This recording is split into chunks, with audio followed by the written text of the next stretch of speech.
Okay, first of all, I don't think that everybody should be a teacher. I don't think so. I feel like I believe that there genuinely are teachers there who are just there for the paycheck. University of the West Indies produces the best behaved slaves. We never break off the chains from slavery. We break off the physical chains, but we never break off the mental chains and the spiritual chains. So we pushing slaves through the education system, and all we get at the end of it is smarter slaves. We can't innovate because we still got the mind of a slave. Why a lot of Bajans want to go back to America to work, they want to go to the UK to work, they want to go to Canada to work, is because them still need master. They need somebody to tell them what to do. Welcome to episode 2 of BimBridge podcast. We talked about education as a whole. We went into the nitty gritty, we get deep, stay tuned. We answered a lot of y'all comments from the previous video, you know what I mean? And let me tell you something. This might be a little biased, but I believe this is the best episode that we made. So I think we only made 2, but it's the best episode so far. Just let people out it. Well, thanks for the comments. We love the comments. I love reading the comments. Y'all not only teach us, we learning from your comments. And I do appreciate the comments because this is not just, we don't want it to be a one-way conversation. I want to hear from the people. We want to hear from the people, hear what y'all thinking, what y'all saying, tell us when we're wrong. Because one thing I want to make this clear, we are not journalists. We are not experts. We are just two under a manga tree. Yeah, so yeah, that's it really. We respond to a lot of comments in the first half or quarter or whatever, however long it was. We can probably leave a timestamp where we start talking about education, and you really want to come along for the entire ride because it get progressively more and more nuanced and more deep. And if you're part of the education system, actually, let me invite somebody. Let me invite the Minister of Education. Is that right? The Ministry of Education? The head of the Ministry of Education of Barbados. We invite you onto the podcast. We want to hear from you. The people want to hear from you. How we can improve the education system. Yes. Welcome back to the BimBridge podcast, episode 2. Last episode went pretty good. I was satisfied with how it went. What do you think? It was amazing. I forget. Every single part of that episode, not a single bit of the episode did not like or enjoy. Hallelujah, praise the Lord. We went pretty viral fairly viral on TikTok. Yeah, you know how it is. Yeah. Because a little bit of a star, you know, Celebrity, just a little bit. You know. Can't even go to the grocery store no more. Can't catch van no more, boy. You know what I mean? Yo, you can imagine being famous and catching the van. I remember I used to see like famous Bajans still catching the van. Catching the bus. And I like all that clout you got on the internet. And you still ain't driving. Well. I don't want to be famous and poor. That's one thing for certain. Yeah. That is one thing for certain. I don't want to be famous and poor. I feel like that should be a crime. It should be, bro. I feel like them should like make that illegal or something. It should be. Yeah. Anyways, my name is Alexander Yard. My name is Josiah Calendar. And we're your co-host for today. Before we get into today's topic, we want to talk about education. I don't know if Josiah got anything he wanted to talk about in particular. I always prepared. Okay. You don't got to prepare if you don't have nothing to prepare. Wise words from a wise man. From you. Okay. So, but before we get into that, I need to respond to some of these comments. Respond to some of them comments, man. Right, Come on now. Respond to some of them comments. All right. Lashes for one. We do read every, well, I was trying to read every comment, but I only got like 600 up in there for one video, so I can't read all. But we try to be in the comments, so feel free to comment. Let me know what you're thinking. Yeah, okay. So one person said, these two must be friends, because only best friends laugh like that. We friends for real. We ain't friends for the TV, we ain't friends for the cameras. Like, we friends like for real and not for sure. Like, yeah, and that's very important. We are business partners for a while. So yeah, this is not a fake thing. You know, it's very important to have fun, you know what I mean? Yeah. The people that you care about, you know what I mean? And that you got good chemistry with, you know what I mean? Yeah, we don't just put on a camera because I think you can be good on camera and I want to get some of you clothes or whatever. It's not like that. No. Paying workers $8.50 an hour in 2025 is crazy. Thankfully, going up to $10.50. Listen, I got a hot take for that. I feel it's a scam though. I got a hot take for that. Okay. The last time minimum wage went up, don't let them trick you, not Josiah. Don't let them trick you. Last time minimum wage went up, gas went up. Bills, everything went up. They can't trick me twice. Bus fare went up to 350. They can't get me twice, Joseph. I feel like they've been tricking me whole life though. They've been tricking us, I bro. feel, you know. It's like, they can't get me twice. Cause you know what they're gonna say no? What are they gonna say? They're gonna say, oh, the terrorists got everything expensive. They can just cap things. They Them can't just trip me. looking for an excuse to rob the people. They can't trip me. Huh? They can't. They We can't need, trip you me know what we twice. need in Barbados? A Robin Hood. I'm not gonna comment on that. Bear with me. Okay. Like, you know what I mean? I feel like we need somebody that got, you know, we can put a pin in what I was about to say. Yeah, I feel like, yeah. Yeah. Yeah. Right. So, yeah. But it's going up to 850. It's going up to 1050. 10.50 no. Don't let them fool you. Do not $2 let them an hour. fool you. Do not let them fool you. They can just carry everything. I mean, you know, they're trying to fool me with the $300. They're trying to fool you with $300. You was telling me about that. Everybody getting $300. Everybody getting $300. Even my cousin who ain't working, like they're just giving it. Then I got some type of catch. You know what I mean? Like There's always it's got a too. trap. I can take $300 though. I can take it. Too. I can take it. But I know they're coming with something. Don't let them buy your vote for $300. Don't sell yourself for 30 pieces of silver. Don't let them trick you. Woo, 30 pieces of silver. 30 pieces of silver. Don't let them buy your That's a Bible soul. reference right there, people. Yeah, I'd be in church for real. Judas. Oh my gosh, Joe, your phone. My phone need fixing, so if somebody want to sponsor me a phone, I taking it. Next one. Next one. And we can get back to that $300 an hour thing. You want to get back to it? We can get back to that. Okay. Not $300 an hour, sorry. $300. Free $300. $300 an hour. Anywhere there are black and brown people, they have an issue. I don't want to read that too soon. Mm-hmm. Okay. I guess we're getting into it. Anywhere there are black and brown people have an issue of ownership. Even in the US, most of us won't come together. Most of us don't vote. Most of us aren't involved in making the powers be accountable for making locals. I can't read all that, sorry. Sorry. Please read all them, but this got to be entertaining. Anyhow, people resent you for returning. Oh, this was on the brain drain one. The brain drain one. I didn't even think about this, but like when you go overseas and you come back, Yeah. people be like, I feel like I want you to explain brain drain a little more because I feel like you was talking, right? I don't just pretend like I know what you was talking about, but I didn't really know what you was talking well, about. today we're talking about education. We're talking about education today. So we can get into it a So we little can- bit more. Cool. But people resent you from leaving the country, coming back. That ever happened to you though? Like you ever like? No, I was born poor. No, I mean, no. No, I mean like somebody Nobody was, not envious of me, sorry. like somebody was explaining something to you and you just keep nodding your head. It's like- No. But like, I don't think so. just me? Probably Somebody not got just you. relate to me. Or sometimes I may just be tired and I just don't feel like thinking about it. Okay. Fair enough. Anyhow. Well, this is one I really wanted to respond to. And I want you to respond to this one as All right, well. I got you. I got all the responses in the bag. Okay. This one is from Anonymous. And feel free to message us wherever you can find to reach out to us. We do check the DMs. And this one is a private message. If you want to message something more private, that's okay. But any advice about teenagers or young men about lust? If you make a video, can you hide my name? Wow. You want me to start or you want to start? Unpack it for me. You want me to unpack it? Unpack it for us. So I think this is a very serious, How serious? listen. I go to church. Okay. There's not a boy in church. You go to church with me. Exactly. Whenever we sit down together in a little group, there ain't a boy in church that don't struggle with lust. Don't struggle with pornography. Don't struggle with fornication. And if these are the people that are supposed to be doing better, imagine the people that don't do better. That not even trying. And I hearing stories like people was watching porn from like 8 years old, 9 years old. Exactly. I think that was you, I'm not sure. No, that was definitely not me. That was not you. So. No. But like, you sure? Pretty sure. Okay. But like, and that was back then. Yeah. Man, they didn't even have a smartphone that was back then, man. They didn't even have a smartphone to.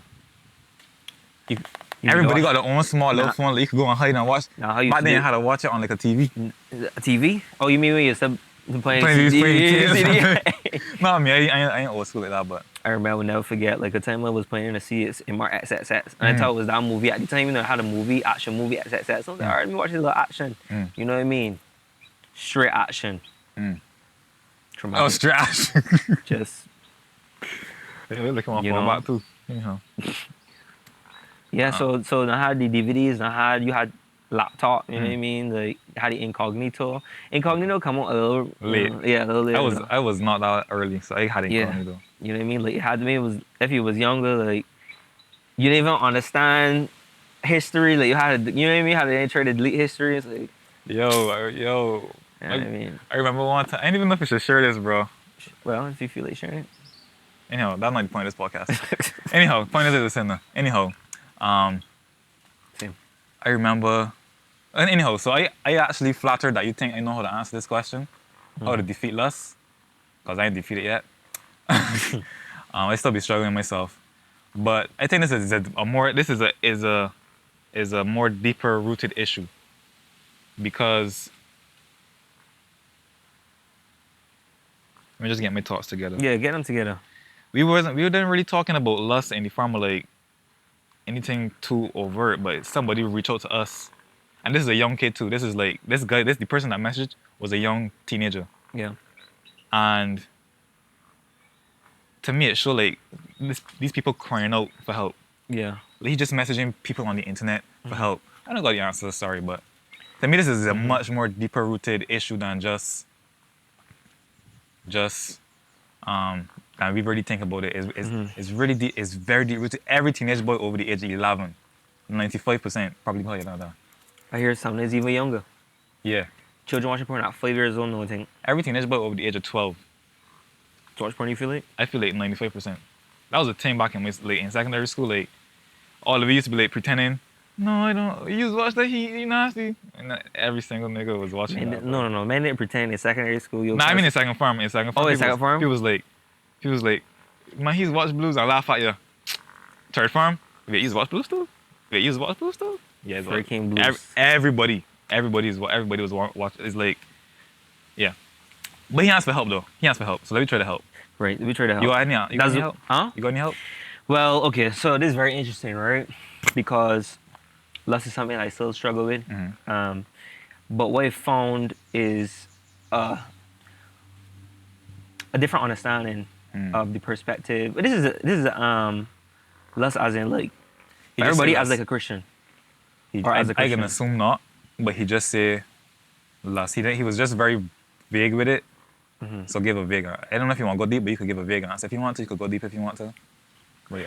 Well, I got two answers actually. Is depending on if the person watching is a Christian or not. If you're not a Christian, it can be extremely difficult to fight lust. I never even tried to fight lust when I was a Christian. Maybe when I wasn't a Christian. That's just truth. Heresy! But as a Christian, what I found is that it's all about leaning on God, and from what I heard from testimony is that there will be a point in time where you will be delivered from lust. God will step in and deliver you. And I think that's very important because it's like everybody's timing is different, you know what I mean? And I'm not saying like, oh, well, God want me to lust or, whatever the case may be. Is more of a case of like what I've observed, the way that God moves from people that I've listened to, from my personal experience. And, that's just me being honest. Something that has helped me though, I think the real answer that would really help is not really to do with lust, but the effect that lust has on young men, especially when you don't want to lust, is a case where just like, you feel so much shame and you feel so much guilt, you know what I mean? Like, oh, I don't do this, you know what I mean? God don't love me no more, like, you know what I mean? Because we've all got that image. Most people got that image of God, he got the belt there ready to, you know what I mean? Time to... So I think it's about also understanding that God is a very merciful God, a very forgiving God, very understanding. I'm not saying that sin is right, but I am saying that Grace. when you understand the heart of God and who He really is, you do understand that lust can't stop God from loving you. You know what I mean? So be rest assured and don't let anything separate you from believing that God loves you. You know what I mean? I think somebody needs to hear that. I think that a lot of people think, oh, well, like the whole road of being a Christian is like, in a lot of people's mind, is more like a religious understanding. Like, works. if I don't perform well, then God would be angry at me. He would show me less love, and that's just a pattern that we have learned from parenting, like what we experience from young. Like if when you're young and you break mommy face or whatever the case is, like mommy all set, mommy ready to, you know. So But mommy still love you though. yeah, mommy still love you, but sometimes it's questioning. It's question, yeah. But no, God's love literally does not waver. It's steadfast, meaning there is nothing that you can do to stop God from loving you. Okay.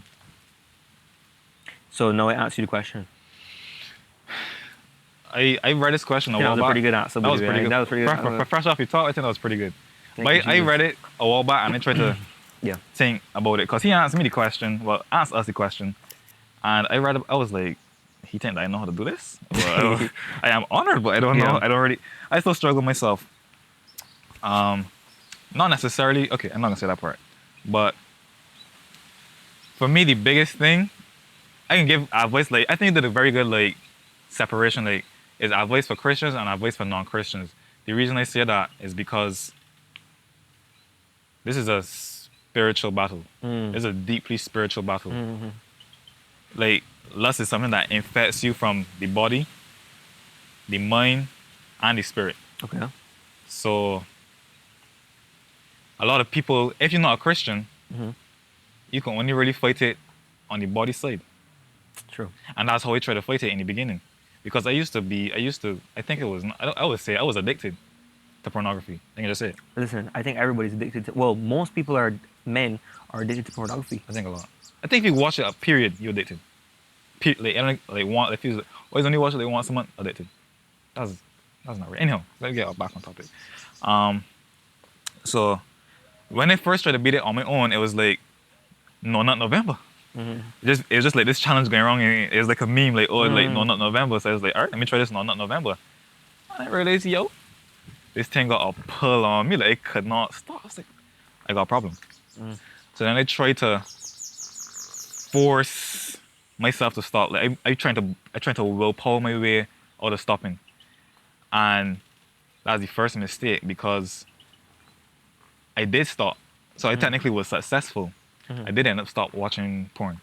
But then I realized I had these dreams. I was having these very graphic sexual dreams. And I can't fight it. I can't fight it with my willpower and my dreams. So in person, like in real life, I could stop it. But in my dreams, I was like, I can't stop it. And they dream. Listen, them girls and they dreams these bodies. So I ain't trying to like them. Okay. I can't entertain that anymore. Sorry. My bad. I can't entertain that. Right. But then I had, okay, cool. So then when I became a Christian, I realized it's more than it's a fight on like 3 different levels, like the mind and then the spirit. 3 different levels. It's 3 different levels. To really beat lust is 3 different levels. And you can't, and the real thing to understand is we can't beat lust. Like, do not try to fight lust. In your own strength. In your own strength. Yeah. Let me thank you, because I don't want to send nobody on your own path. but so, let me try to get my thoughts back. Like, lust is the lowest hanging fruit for the devil. Think about it. Look at the human body. I can get it right now. Like, lust is the lowest, like, if the devil was trying to get you, lust is the lowest hanging fruit. Literally the lowest hanging fruit for the devil to try and get you. I didn't mean to Put you slung all the. up in the camera. I was saying. But lust is the lowest hanging fruit. So if you fall into lust, don't be like ashamed. I feel that's the first thing to realize. Don't be ashamed. In Christ. If you're in the Christ, you might be ashamed. But because I got your blood of Jesus. I don't know about you. And shame and guilt are weapons of The enemy. The enemy. Yeah, so if he's a Christian, well, first of all, put on the... I given this person advice personally. This might not be for everybody, but don't feel ashamed.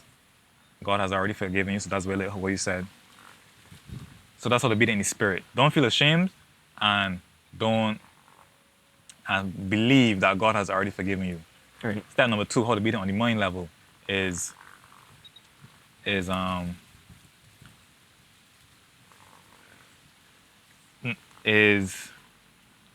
watch what you watch. Yeah. Like stay off of like watch your Instagram feed. Like you see a lot of things pop up in Instagram. Like that's the devil sowing seeds in your brain, and then you would think randomly, I just got this urge. Nah, nigga. Like Yeah. you was on Instagram an hour ago, and you just like get this. You that bad. You just scroll past your feed. Bro, but I feel like every girl nowadays on Instagram has got a bikini picture. Yeah, that's a whole other topic though. I You know what I mean? I don't want to go too far. I just added in a little, yeah. Yeah, that's a whole other topic. So watch what you watch, and I mean like seriously, like watch how you watch women. Like what, like not even on your phone, but in real life, like watch how your eyes just wander on women that walk in the street. Like you feeling that when you walking past a woman, he's got that look back. He's got look back. That look back is the dangerous look back, you know. That's the dangerous look The back. look back is the dangerous part. The look back is the dangerous part. Anyhow, so just watch your surroundings. Watch the influences that coming into you mind. And for the final step, which is the physical, the body, Yeah. just try to be busy. That's what everybody says. Just be busy. Just got something to do. But that's the simplest. Yeah, you know that's so true because like, when you're busy, Yeah. it's like less time for you to study. Yeah. You know. Just be busy. You know. So be busy. Watch what you're watching. Like watch the influences on you. Watch what videos you're watching. Watch how you interact with other women in real life. I assume it's a woman. You know. I assume it's a woman. But and then the third one is to finally break free from lust is to understand that Jesus Christ died for your sins. Period. Okay, next question. Oh, sorry. Could you just, Next question. Yeah. I like this. Everything going good. You know what I mean? Awesome. Everything going smooth. Any juices flowing? Smooth, like butter. Oh, this is a good one. Sunflower spray. So this was on the topic of I think this was the one with the hotels. That one went pretty viral. Mm-hmm. So what the visionary Honorable Mia Amor Motley doing about this?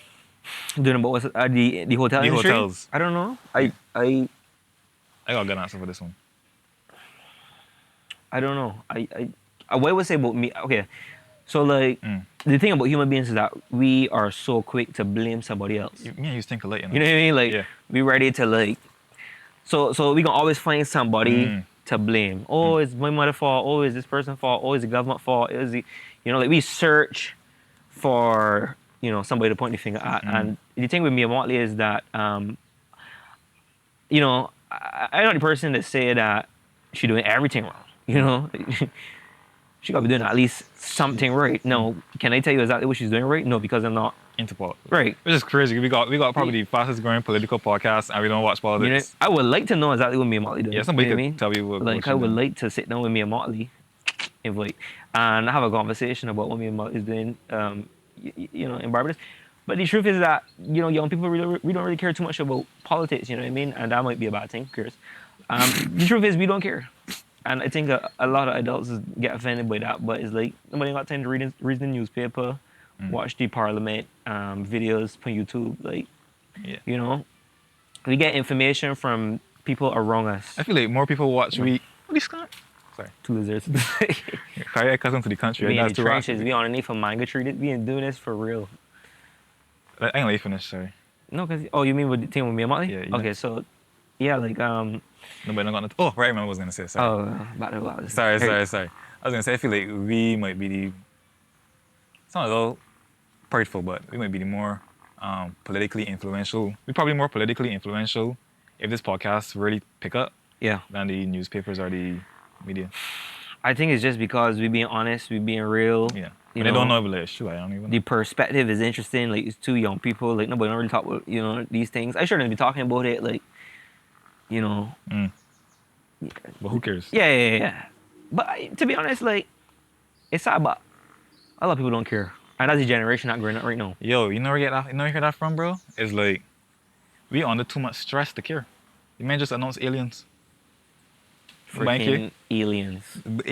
How aliens can help me pay my bills? Like, nobody don't care. Like, but that's like, I can't remember the political term for it, but it's like when people so stressed out, it's an A word. I can look it up and put it in the video somehow. But it's like, when people so stressed out that they become numb. We become numb, brother.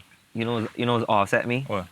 Like when you over here struggling trying to pay some bills or whatever the case is, you know what I mean? And people talking about, oh, you should care about climate change. Listen. Yo, I trying to figure out what you eating at, big man. Like, I ain't getting in, what the fuck, you know what I mean? Like, Bro, I can't. you gotta look at your I priorities. can't with them penguins, bro. I'm You hungry know? right now. So, and I'm not saying that a lot of people I was just struggle. kidding, Mia. I love penguins. Mia Motley's very into climate change. That's something she's really into. I'm not saying that it's not real. I'm not saying that climate change is not real. You know what I mean? But I just saying like, You hungry? I'm hungry. I'm hungry. You know what I mean? I don't even got a house. Are you looking to build houses for penguins? I Like, want something to eat, big man. real. I want something chicken barn. Plug. Bro, we just do a video. Yeah, we just do a chicken bar video today. We just filmed with I chicken didn't even know when bar they get me video. out, because the times get out pretty fast these days. I don't know. Yeah. Yeah. Anything you want to say? I think we just... Yo, I just- I don't want to do an ad. I don't even know how... I don't want to do an ad today. I don't plan it or anything. I don't write it down. But quick little promo. Okay, let me see. Let me get my...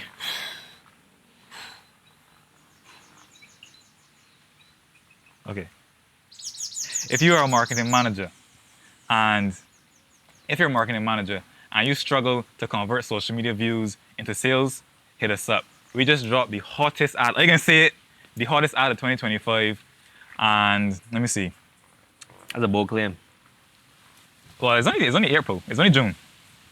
So I mean, listen. hottest ad of 2025 in Barbados. Yeah. And I think that, hit me up. Yeah, hit us up. Even if you got your own marketing team, hit me up. We just work with your marketing team. We work complementary to your marketing team. If you don't got your own marketing team, don't worry.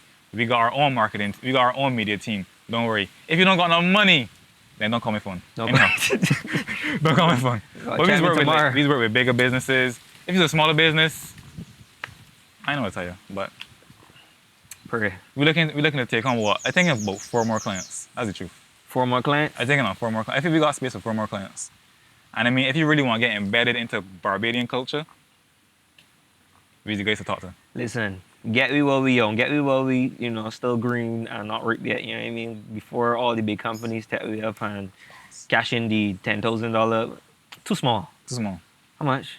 I think 10,000 is a good place. 10,000 is a good place to start, yeah.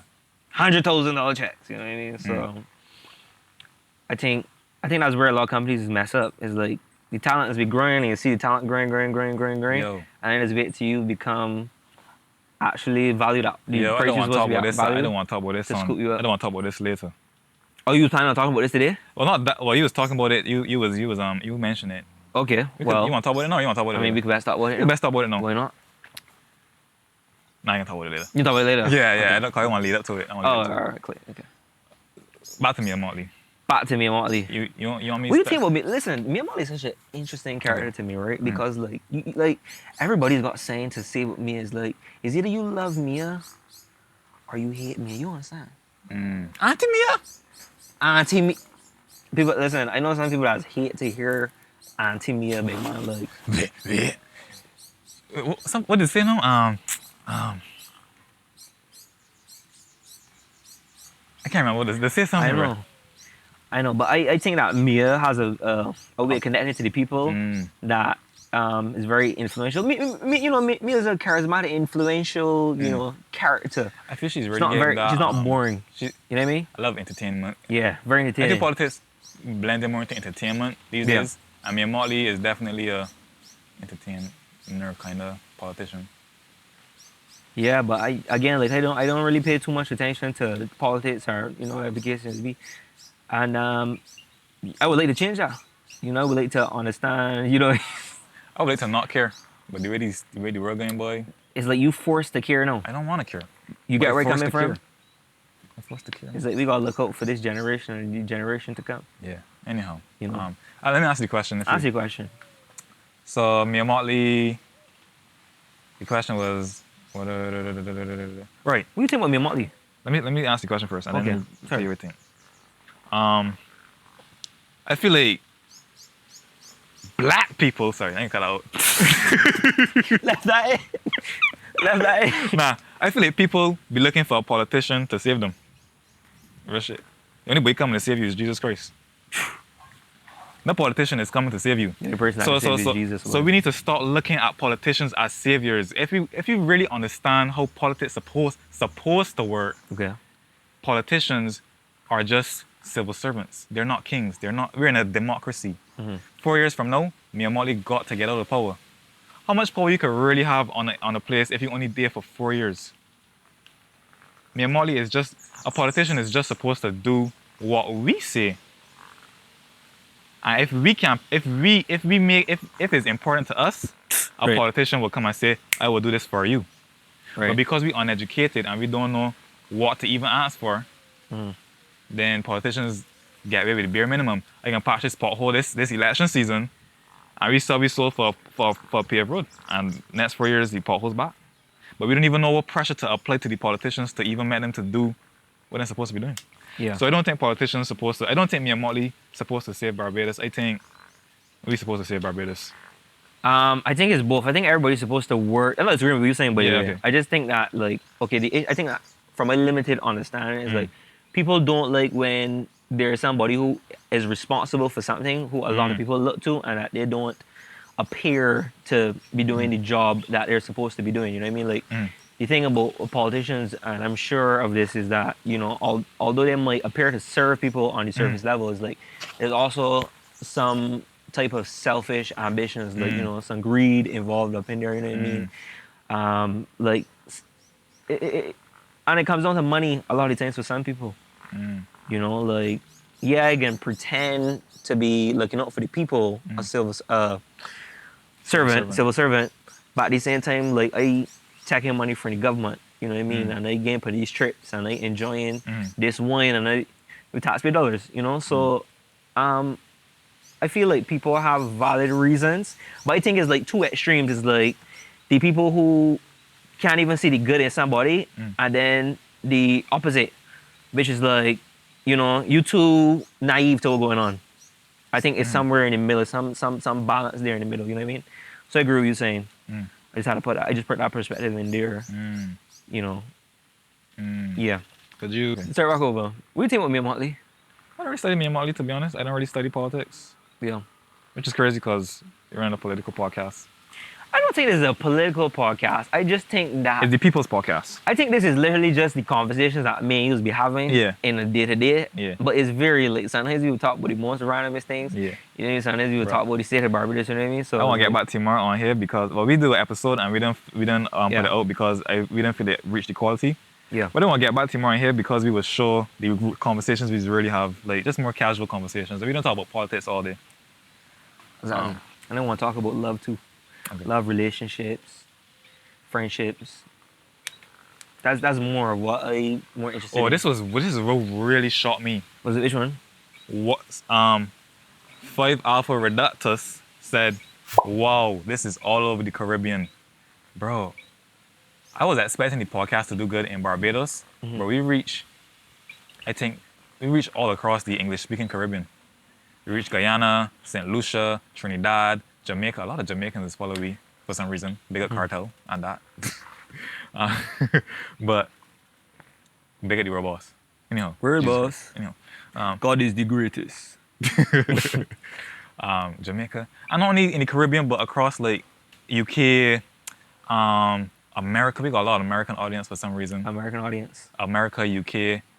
So I don't know. A lot of people talking about the accent, they can't understand what it is that we were actually saying. Oh boy. Oh, right. What were we saying again? Well, all of the Caribbean. Yeah. Speaking of Caribbean, like I was looking at this thing about Jamaica the other day, and it kind of annoyed me, like the fact that Jamaica does not have access to a lot of their beaches. You know what I mean? Which is crazy to me. That's crazy because we grew up in Barbados. You know what I mean? Like Barbados, like Barbados does not have any private beaches. I don't care who you are, Hilton, Sandals. Like Barbados has all public beaches. You know, and that's something that Proud of. shocked me. Like Jamaica.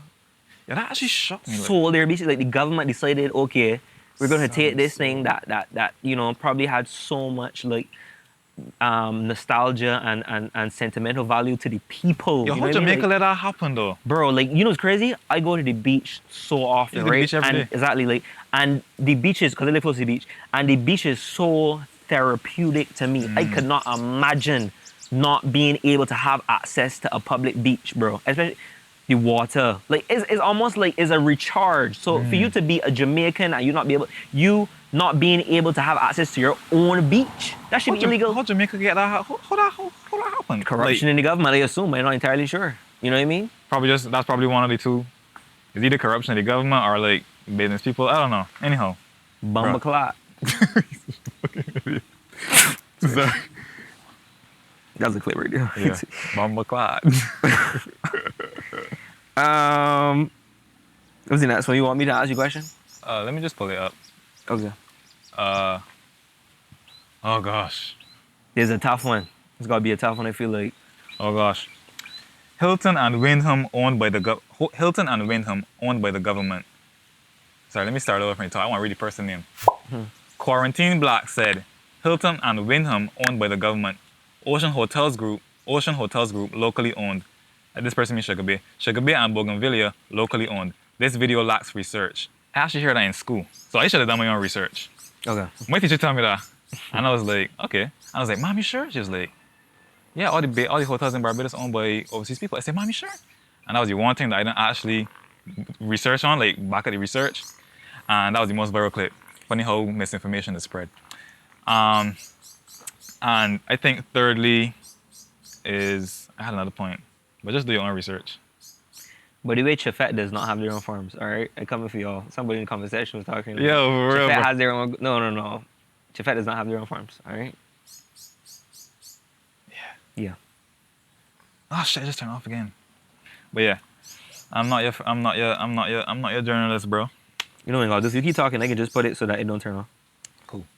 But yeah, I did do some research. Well, I didn't do some research, but I just went and look up. I asked somebody. So this person is right. Bougainvillea owned by Bajans. Sugar Bay owned by Bajans. Hilton is owned by the Bajan government. Yeah. So good on Barbados. I was actually kind of happy. I get some hope. Yeah. Okay. Wait, just keep on talking. Yeah, I'm just trying to get this here done for you so that you don't got to. Or you want me to ask? You want to check the next question real quick? Yeah, next question. I don't think I got another question actually. You sure? Yeah, I don't see any. You just got free boil it at this point. This video lacks research, bro. I'm not your freaking. Listen, talk about education. Oh, I remember the third point. I remember the third point. Oh, you remember the third point? And the third point was that was a podcast clip that we had. Sorry, okay. The third point was that was a podcast clip, and it was completely taken out of, not completely taken out of context, but it was a clip from our long conversation. So go watch it. Go watch the full video. Go watch the full video on YouTube.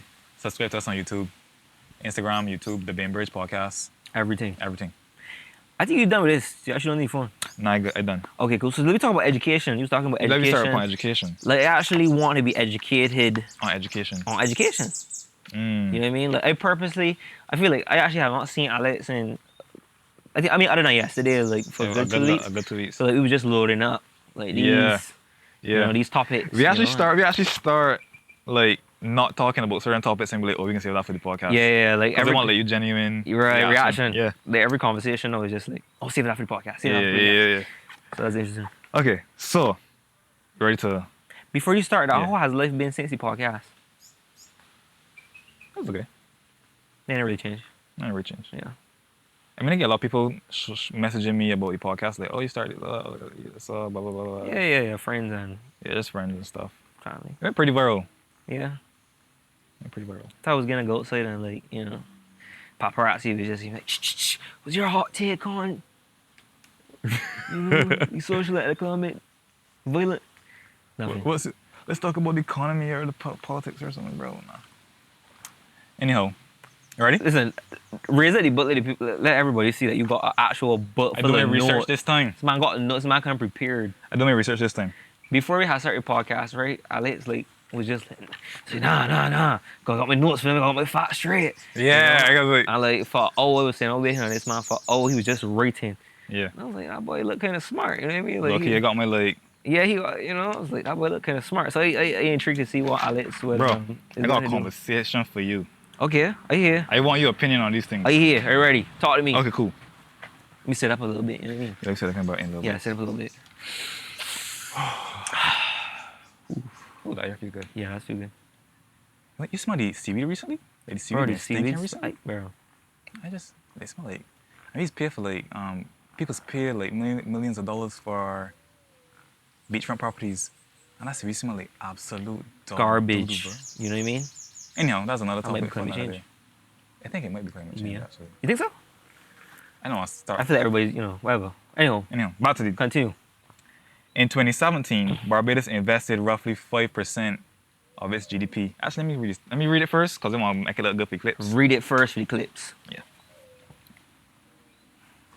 Okay, cool. So, just a disclaimer for the people who are watching the YouTube video. Some of this research is dated. I try my best to find up-to-date research. But I think the furthest back was like 10 years ago, which was 2025. Some of this research is 2025? 2015. Okay. So 10 years ago. The oldest research is 10 years ago. Yeah, I can try to put the sources somewhere down in the description or somewhere in the... Yeah. Okay, so Barbados invests roughly 5% of its GDP in education. Okay.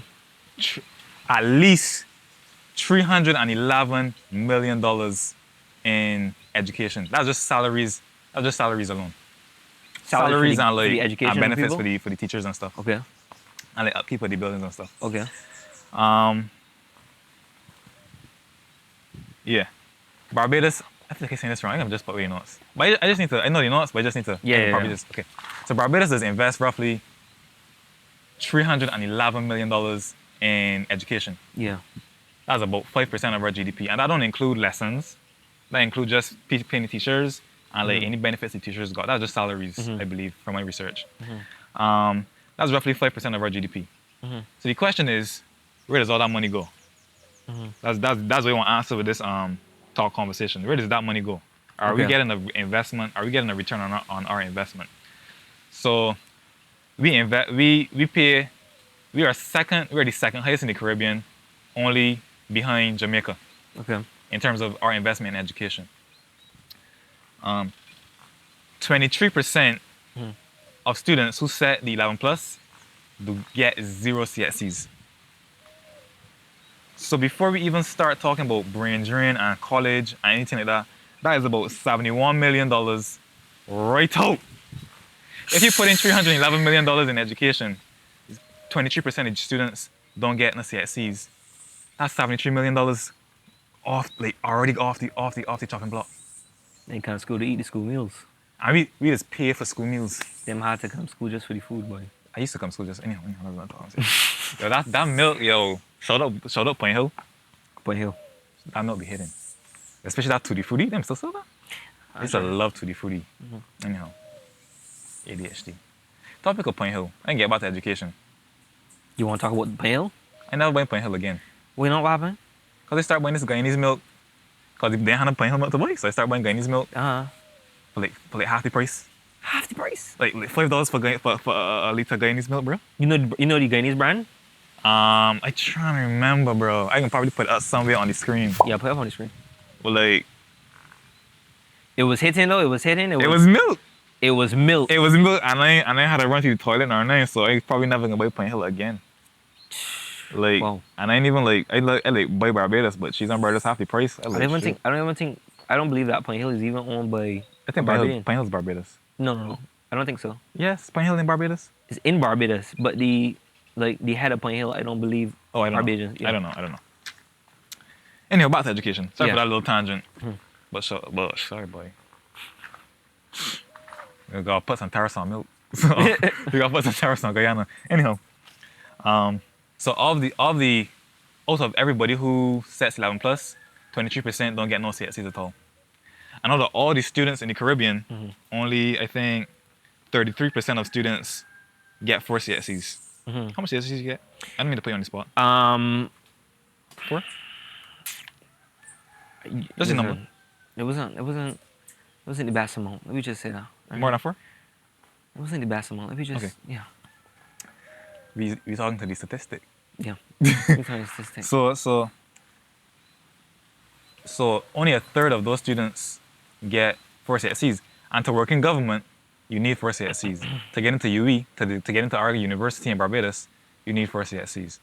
So that's at least like 67% of people already can't get into like higher level jobs. Right. So out of that 311 million, we got 33%. It's crazy. And then of the 33%, we have the people who move on to UE and BCC and stuff like. Oh God, I'm trying to do the whole day. No, I think it just get there. Okay. So yeah. Yeah, you should be good. You know. Yeah, you should be good. And of those 33% of people, we got brain drain issue. Some of these statistics that I found was saying roughly 60% of, I believe there's a data statistic, but 60% of people, 60% of highly educated people leave Barbados. So of the 33%, let me just call it roughly half. We only had like 15% of people who actually stayed in Barbados. So the cream of the crop, of that $311 million, we have 15% of people actually graduate university. Because a lot of people don't finish university. A lot of people start, but don't finish. So that I believe is much less than this. So out of that 311 million, only about $46 million actually went through the entire school system. The entire school system. I think that's an issue. What do you think? I mean, it is an issue. Clearly, I mean. Sorry. 46 million. Yeah.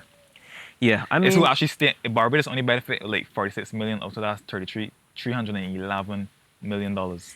Bajan dollars, by the way. Yeah, I think you know what's crazy. I can be the devil's advocate for a little bit. It could also be about efficiency. You know what I mean? Like, for me, when I was going to school, you know what I mean? It wasn't that I, just went to school and I tell myself, all right, like I can not pay attention in class, just because. Like, in class sometimes, like, you know what I mean? The teachers, I don't want to blame the teachers. You know what I mean? Everybody's saying. I don't blame teachers. I don't blame teachers, but I do have to admit that some of the subjects that I have done the best in, I had really attentive teachers. I think that's it's about being attentive. You know what I mean? It's about. Finish. Sorry. So, it could also be a case of like, we're not teaching the teachers, we're not training the teachers enough. How efficient are we? How efficient is our educational system? You know what I mean? Like, is it the most optimal?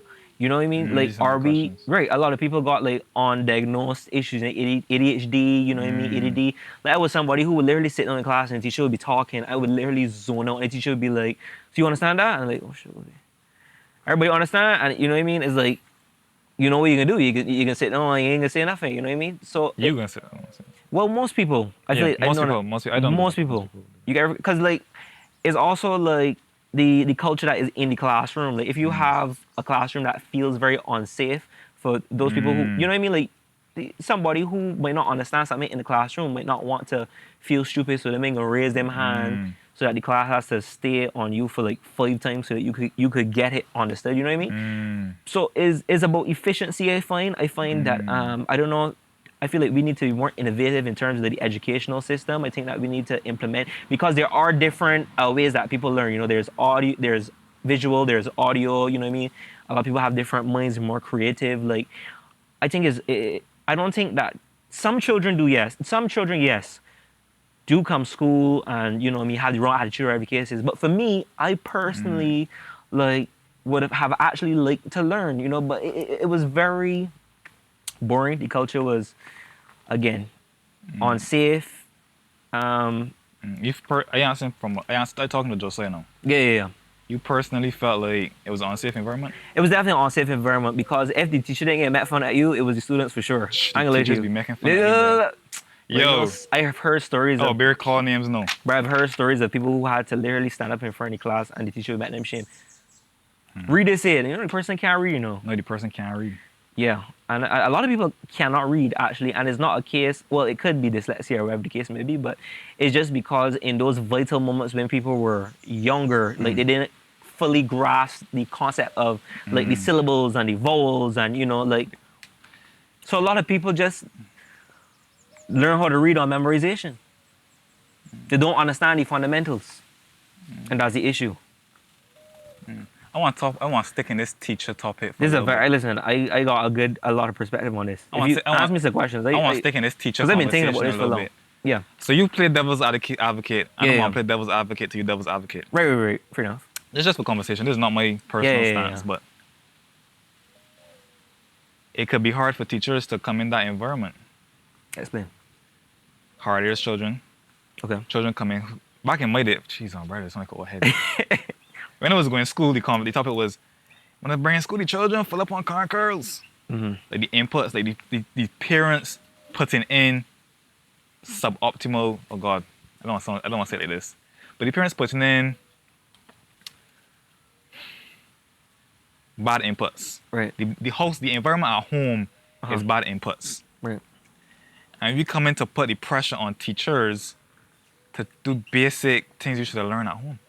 Well, you want me to continue? Let me run over this idea a little bit. So it could be a very stressful situation. I've heard teachers saying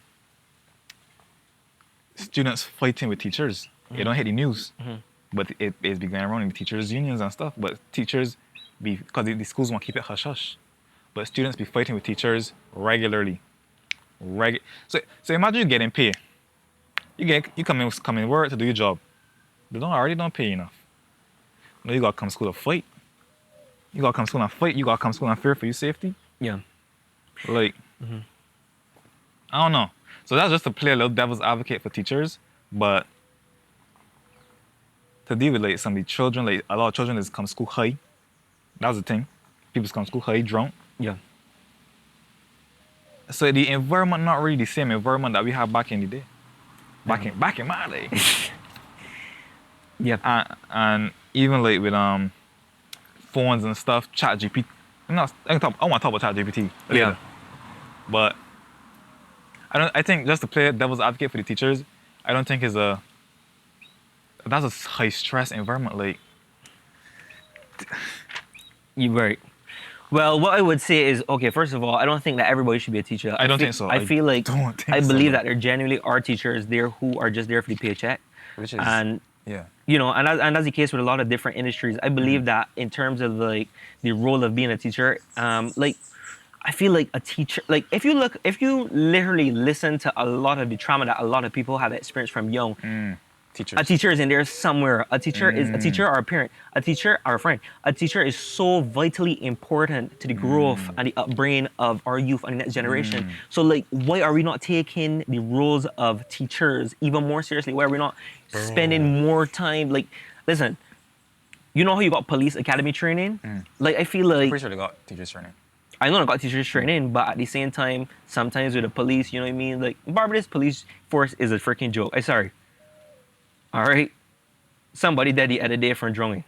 They must not there watch you just because you didn't want to get clothes wet. I know you got a lot of heat for that kid. But it's a case where it's just like lack of training. I don't know who's responsible for the training. You know what I mean? I don't want to put it all on the teachers because there are some really good teachers who wish that they would know, like genuinely their heart is like, I want to help this student, but I do not understand how to help these students. You know what I mean? And as you say, like, that's where they get stressed out. Can I? You know what I mean? Like, and like, you also got to deal with like, it's a normal working environment. You got to deal with colleagues, you got to deal with the principals, you got to deal with ignorant supervisors. You got to deal with government. You know what I mean? Like lack of payment. I'm not entirely sure how it's work, but I mean, so I'm confident like, though. You know what I mean? But it's a case where it's just like teachers are the role of a parent and a teacher are so important, so vitally important. And I think that we just brush past this idea of a teacher. Oh, you know, you just went to training for a little bit, whatever, come teach. You know what I mean? Like, they're actually genuine people who have the gift of teaching, who love to teach. And then there's just some people that just come in the classroom, write some notes when the boy, write these notes here. And they don't care about the children. You know, hold on. I can be a devil's advocate to my devil's advocate. There are some teachers who actually started off passionate and then they become drained. That's a very stressful job, bro. You know what I mean? Listen, a lot of jobs are stressful. You know what I mean? But it's a choice. Nobody enforcing you to be a teacher. Nobody enforcing you to be a police person. Well, I mean, I think you gotta do like no, but you know what I mean? Like, you pick the occupation that you choose. I feel like being a teacher is one of those jobs where we have to say we can't accept mediocrity. Because it's one thing to say I just can't wait to do my job and go home. Right. And that's fair. I feel like that's fair for a large number of jobs. But you don't want your daughter saying that. You don't want your daughter saying, I just can't here for this money and I get home, boy. I feel like we got to hold teachers to like that same standard. We got to increase the standard for teaching. Exactly.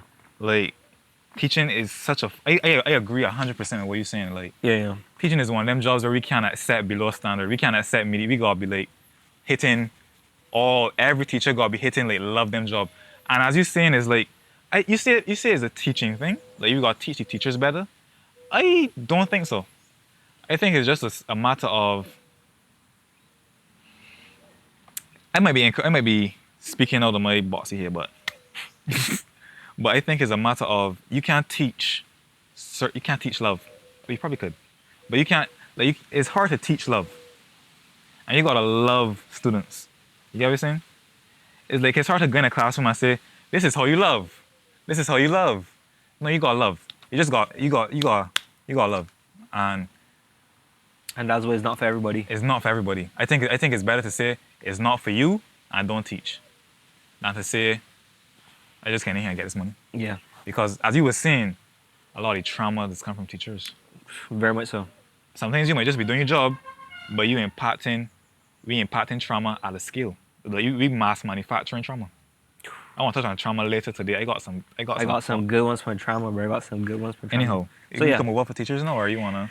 Well, back to your original point. Like, okay. It's about efficiency. And I'm not sure who we look to, who is responsible for this. Is it the government? Is it Mia? Is it, this is a good conversation. Ministry of Education? Like, who? You know what I mean? I don't know. Let me talk on, as you say, efficiency. I like that word you use, efficiency. Because if the amount of investment we get, if the return on investment is too low, logic would say it is an efficiency issue. But I would argue we have cranked up efficiency as much as we possibly could in Barbados. How so? Barbados is the second most in education in the entire Caribbean. Second only to Jamaica. So we're pumping in as much money into this system as we possibly can. School meals, free. There's not in primary school. There's not a child that goes to school and don't get lunch because unless they don't want the lunch. True. We paying for university. We basically just paying like we don't pay tuition fees for university. Secondary school is free. I think we take that for granted in Barbados. On top of that, so I feel like we're pumping as much money into this system as we possibly can. So the question is the system itself flawed? Because I feel like we maximize as much as we pumping $311 million into the system. So I think it's a question of the system itself need changing as a whole. I think it needs to be altered. I think that you answered your own question when you said, I was begging the question. Are there any flaws? I mean, you just need to look at the input equaling output. Like, right, okay. Exactly. Sorry. So it's like, what are we seeing in terms of like the output when the children finally goes through the educational system? What are the percentages like? You got to start with that. 23%, no CSC at all. So is it flawed? Of course. Yeah. Like most things. Could I point to something? Yeah. There's a hot topic in Barbados. 11 plus. I can just say 11 plus. What's your thoughts? Well, what I heard recently about 11 plus is that a lot more children are doing worse in setting the 11 plus. I'm not entirely sure why. It might have something to do with technology. It might have something to do with just this generation being affected by the parenting of the last generation, and that like the overtime decay. It could be that. But in my personal experience with the 11 plus, I just remember and this is something that I might go talk to a therapist about or the kids. Not for me personally, but just in general, like the amount of pressure that is put on a 11-year-old. Yeah. It's like when you are 11, your parents, everybody around you, all your family members basically say, this one exam will determine the rest of your life at 11 years old. That is crazy to me. I can't even honest, and a lot of people do not talk about this. That is so unfathomable to me. You know what I mean? The amount of trauma that people have had to go through from going to quote unquote dumpsy school. You know what I mean? Where like you could find geniuses in any school. You could find a genius, you know, I won't call it names, but it's like you could find geniuses at some of the lowest schools. But it's just a case where you were not able to identify that person's genius. And as you say a lot, is that geniuses, like, some people develop later. You said yourself that, I don't know if you No, mind. you can say that, you can say that. You tell me yourself that you think you get smarter as you hit 20, like as recently, he was like, I feel like if it was to go back into school, Right. I'll be a genius. I'll be a Right. top performer. But your brain just probably wasn't developed at that age yet. And we put we judge you for, I want to stick on this topic. So you want to say something else? No, continue. Okay. I mean, say like, continue what you were saying. I want to dwell on this like topic for a little But bit. continue and then just interject whenever you feel like. Okay. Uh-huh. So I agree with everything you said to a T. Because at first, I was actually very strongly against changing from the 11 plus. Uh-huh. Because I went to a top school and Which school do you go to, buddy, man? I went to Harrison College. Yeah. I went to Harrison College. Alexandra School. Yeah, I went to Harrison College. And at first, my first impressions were, I didn't even study 11 plus. I just do 11 plus and whatever. I just went to Harrison College. I didn't even study. I didn't do anything like that. I think my mom put me in like lessons for like a few weeks before 11 plus. I was like, okay. But I was always a top performer in school, at least in primary school. Then I got to secondary school, and I in the top of the top. Yeah. All around me is top performers. So then these averages started to come down a little bit. I started from being first in class to being like 12, 15. So I started to question. I stopped. And it wasn't until, shout out Miss Graves, best math. People don't like Miss Graves. I know who's that. But I love Miss Graves. Yeah. She's my maths teacher. I was in maths class, and I swear my whole secondary school life, I was bad at maths. I went in. So in for farm at Harrison College, what they do is they separate people who do ad maths from people who do regular maths. And I was in a class with people who doing regular maths. And I was like, oh my God, I starting to understand mathematics. So when I get separated from the fastest students, which by the way is the top of the top, or the top, we're in the top school, and we separate in the top school. So we're in the top of the top of the top. And then children, my God, are bright. So imagine I in the top school. You can imagine somebody who don't got the same capacity as someone who went to the top school in the same class with somebody who taught at the top. And I struggling, and I thought I was dumb. And until I get to BCC, I was like, wait, this might sound prideful, but I don't even write notes in my class. I just walk in my class and I just be like, Right. I don't study. I do pretty good in my classes. I don't get like 100% or anything, but Yeah. people ask me like, how are you doing so good in school? I was like, I don't really know. I just come to school. So it's like, people say that all people is averages. They got some bright children. And I feel like to put them children in the same class as somebody who might not be, it's a disadvantage to the slower children to say, it's not only a disadvantage to the faster children who got slowed down for the slower children, it's a disadvantage to the slow children. Because I thought I stupid. Whole time I literally in the top school. And I thought I slow. Wow. I in the top school in the island, I thought I was slow because I wasn't good at math. It's so crazy how you mentioned it just now. This just came to mind. It's like the culture of the educational system is that of competition instead of like working together. And I'm not entirely sure how that does affect us on a societal level, but it can be good. You know what I mean? You pin in the top of the top against each other. You know what I mean? That's crab in the barrel. Literally engineering crab in the barrel mentality. I think we just touched on something. I feel like, how many times in your classroom you really felt like if you and the whole class was working together? You know what I mean? It's like, it always felt like you were against this person. You know what I mean? Like, oh shoot, well, I can't come second last. You know what I mean? They got left out there for Richard. Bro. Yeah, so, it's interesting. Yeah. I want to touch on that later on Yeah. because I got some. We got a lot. Listen, we had. Let me check the cameras. Good. Yeah, check the Everything- cameras. Check the cameras. Everything recording. Recording. The dark though, I was kind. It dark. Nah, we still good. We still What about the good. audio? Audio still looking good. Okay, cool. Okay, cool. I mean, cut it out, by the way. All right, cool. For those who on YouTube. Real talk. Yeah. Anyhow, let me get Yeah, on. Let smart me get idea, on. though. I Let know, me get get on on. with this, bro. Yeah, we talk. Yeah, everybody, boy. Give me this. Sorry. Follow again. Sorry. You Cool. know. Yeah. Cool. I want to touch on that. I want to stand on that topic a little bit longer. I feel like we got the emotion. So Cogs cogging. yeah. So, but then I had pushback, and this is what changed my mind from that mentality of you got to separate people. Yeah.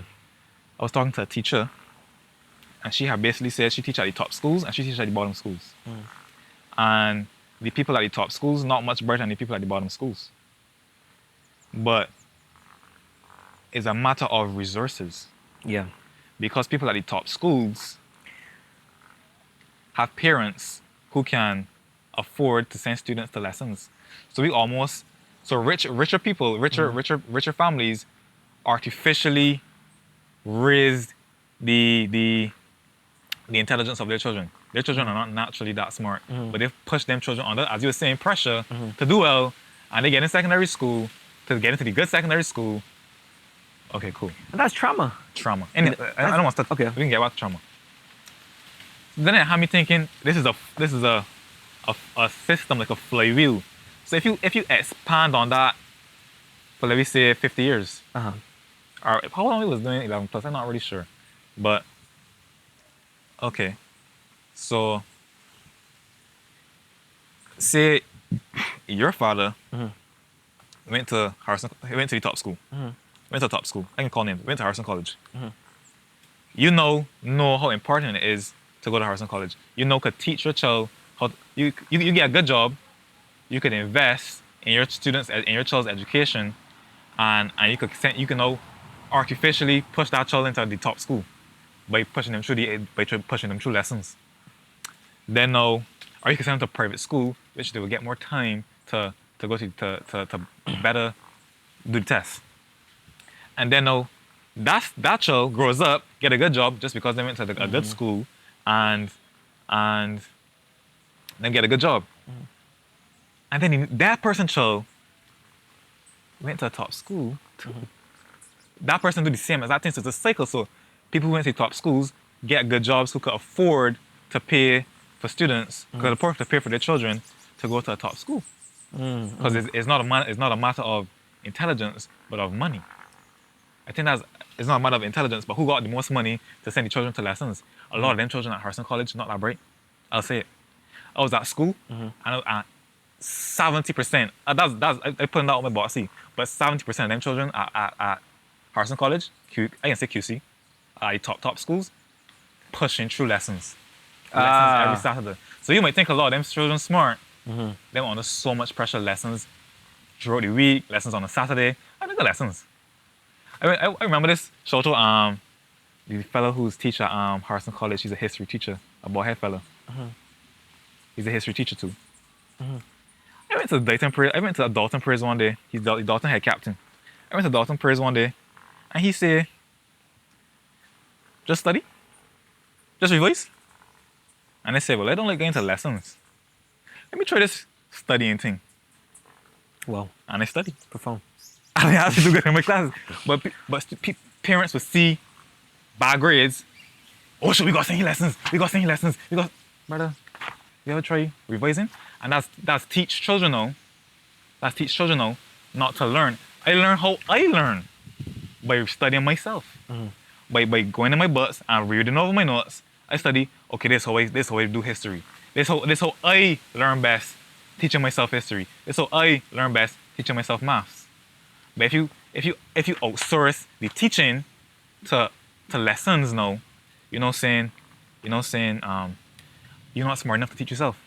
So now I could teach myself pretty much any topic because I went to school 5 years. I went to school at Harrison College for 5 years, and I teach myself. I revise and I teach myself that 5 years myself. I don't go to lessons, but the children who parents push them through the lesson system, them only could go, them never teach themselves how to learn. Mm-hmm. Them only get teach to pass the exam. You know what I'm saying? Yeah, I'm not entirely sure what the answer is or what the solution is, but I think the whole system got to change. and it needs to start from 11 plus because listen, when you have a child who is sitting 11 plus and they go to quote unquote bad school, you have literally implanted in their brains for the rest of their lives that they are dumb. That's got to change, bro. That's I've literally heard people said they believed their whole entire life that they were dumb. yeah. Because they went to bad school. 11 plus. 11 plus. Bro, and the reason it got to change is not only the societal impacts of like wealth disparity, because we talk about the rich people being able to afford for generations to send their children to the high schools. Think about the poor people. Talk about generational curses, because your grandfather went to a bad school, or probably couldn't even afford to go to school. You grow up, and he can't afford to send you through the lesson system to artificially boost your grades to get into a good school. So you're going to bad school. So now you think that you dumb because in Barbados, we say good school, good person. Bad school, bad person. So you think you're dumb, you think you're a bad person, you think you're a nobody just because you fail an exam at 11 years old. You know, I can be a little vulnerable here right now, and you know, I personally thought that I was dumb until one day when I was old. I was like probably like 17 years old, and you know, one person, just this random, you know, guy who was talking to, he was just like, you know what? He's a very smart young man, you know, and I swear to you, it's gonna sound bad, but I've never heard those words before. Whoa. Never. I'm not saying I have bad parents, because I do have good parents, but it's just like, to hear those words at that time, you know, where like in your mind you would hear, oh, well, you dumb. It's like, it's almost like something changed in my mind when that person fed into me. No, when that person fed into me, into my mental, you know, and he believed in me. You know, he was first person. So you admit to the Smart. impact of like people speaking into your life. Of course. Now imagine the child where society speaking to that child's life and say, you are a failure. Exactly, because You are a failure. because you happen to feel 11 plus exam. How many? Listen, I have heard so many stories of people who was sick on 11. You know, One day. 11 plus day. They was sick and they ain't feeling good and they're tired. Something happened. We literally are determining the future of this one student based upon one day of performance. But think about it. Top schools, they only got so many top schools. We speaking that curse upon like 80% of the population. Whoa. Because they only got like what, 6? My friend has said this. He's a teacher. They only got 6. Only 6 schools in Barbados really matter. And they're gonna let you choose. I'm gonna let the audience decide which is the 6 schools that really matter. But only 6 schools really matter. So what that's saying, every other school don't matter. So you know, put that curse on 80% of the schools in Barbados, of the students in Barbados. You know, speaking that person's life, you dumb to 80% of the population. And it reminds me of what I was talking about in previously about the small rock mentality. It's like you hearing your whole entire life, you know, you go to this school, you dumb, you go to this school, you dumb. We also hear, oh, there's a small island, there's a small island, there's a small island, right? You looking around and you're not seeing people doing the same things that you're seeing people doing in America. And you saying, well, shoot, I born in this country, I looking at my peers, I looking at the people above me, and I ain't seeing them doing nothing too magical, you know? So, Could I? yeah. It's a mental thing. I want first say that I'm gonna make this a clip. And I'm gonna play a nice low, Kaisanat, motivational music in the background. If you just did 11 plus and you passed a bad school, I went to a top school in Barbados, and I am telling you, it does not matter, because I went to the top school in Barbados and I ended up in a class at university with people who went to poor schools. It does not matter. I went to BCC and I ended up in classrooms with people who went to bad schools. It does not matter. All you gotta do is watch who you surround yourself with. Watch who you surround yourself with. Yeah. You can make it. I believe in you. Do not let somebody tell you that you are worth nothing. Don't be so hard on yourself, Yeah. guys, kids. Yeah. Any kids watching, don't be hard on yourself. Yeah. On that note, I want to shift to like the people going to the top schools now. I went to a top school in Barbados. I went to Harrison College, and everybody at Harrison College is, as you say, is a competitive culture. I literally watch girls cry because them get 95% on the exam. 95%. And girls on the ground, Crying, the street, bawling? the pavement, balling. Them get 95%. You know what that is though? Pressure. The parents. The The pressure. parents and the putting too parents. much pressure on it. It's like literally right. Imagine you get it 95%, you coming home and you happy, and you try your best, and your father say, oh well, you didn't do good enough. Or like them just ain't playing, oh well, you know, you could have done better. Like you get B plus and like, listen, I would have been grateful for B plus. You know what I mean? Like you get A or an A plus. It's like what does that do to somebody over time? You know what I mean? You start to go into this performance mode your whole entire life. It's like you always chasing after achievement. All you need to hear is from somebody, I am proud of you. Them. A lot of people, you understand? A lot of people do not hear I am proud of you. Yeah. It's sad. So if you go to a top school, relax. Well, let me not say that, but it's not that deep. It's really not that deep, bro. Yeah. Don't kill yourself because literally, I mean, don't kill yourself because you get a bad grade. Please. You can leave when you leave that top school, you can realize, wait a minute, and you start to interact with people who didn't go to top schools. You can realize, wait a minute, I pretty freaking up there. You're at a top school and you surrounded by the top 20% of Barbadians. So and if you're at the top schools, you're probably surrounded by the top 10%. So if you feel dumb at the top 10%, I don't know. I think we hit a very, very important topic Hitting something. today. And it's not talked about. I mean, like, who's really sitting down and study these things, you know what I mean? Yeah. It's like, you need to go into the nitty gritty. You need to get deep with it and see the impact that whole one thing could have with another. You know what I mean? And it all connects. I don't care what anybody tell me. It all connects. So another thing is like, you might win in terms of the short term. You might go to Harson's College, you know what I mean? You might get the good job, but for the rest of your life, and they're talking to the adults now who are experiencing life, is like, you always have to keep up this image. You always have to keep up this lifestyle. Your whole entire life, you were told you needed to be the best, to be loved. I know it's like, for somebody to see you as lesser, somebody to see you in a vulnerable state, it's traumatic. Is Bro, I know friends of terrible. mine. Don't message me if this is you. And it's not any one particular person, but these people get into these high pressure jobs. Right. Performance. So these people who went to top schools get in these high performance jobs, and they can't keep it up. They're killing themselves every day because they got to keep up this appearance. So I don't know what's the solution, boy, but they're killing themselves. And it literally becomes like this pressure to be perfect, like, and it's like eventually the cracks are going to show. You know what I mean? Either one day you're gonna wake up and you look around and you're lonely because you prioritize career and achievement over like the actual joy of life. You know, it is crazy to me, honestly. It's crazy. And I think that really and truly, all we needed from our parents, and I talk about us as human beings, like all we needed was a hug and reassurance that Talk to your parents. you don't have to always do good to be loved. You know what I mean? I feel like parents, sometimes we could be hard on our children, and we could pass down trauma from granny, but I think that, and I don't really know what it is to be like a parent, but I feel it is still our responsibility to be a better parent than break generational curses, basically, in layman terms. Bro, speaking on parents and like putting that pressure on the children, parents put that pressure on the children because the parents just feel shame for their child. Oh my goodness, it's such a good so topic. because you sent him to a bad school, you feel ashamed to tell your friends, oh, he went to. Yeah. Listen, some people just think that school is finished when secondary school ends. But that's not the reality.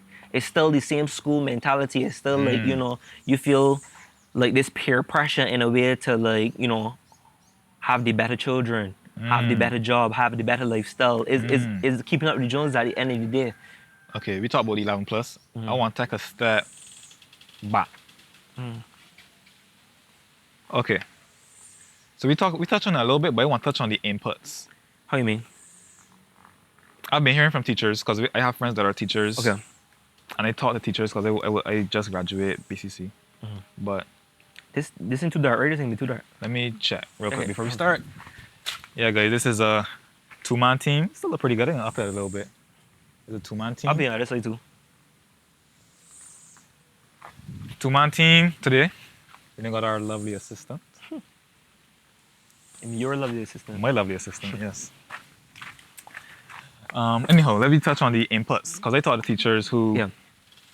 sponsor us. Anyhow, let me get some team members up in here. So I talked So to, we ain't real good so far. yeah, Anyway, continue.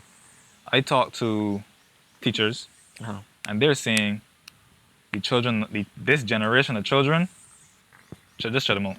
They ain't got no baby in this bathwater. Just show the whole generation, because there's something that I noticed in parents. The iPad kids, like parents. First of all, not to be too harsh on the parents, but parents don't have time for the children because you work in a slave job. And I don't even mean slave as in low paying. I mean slave as in you leaving home at 6 o'clock, you getting home after 8, right?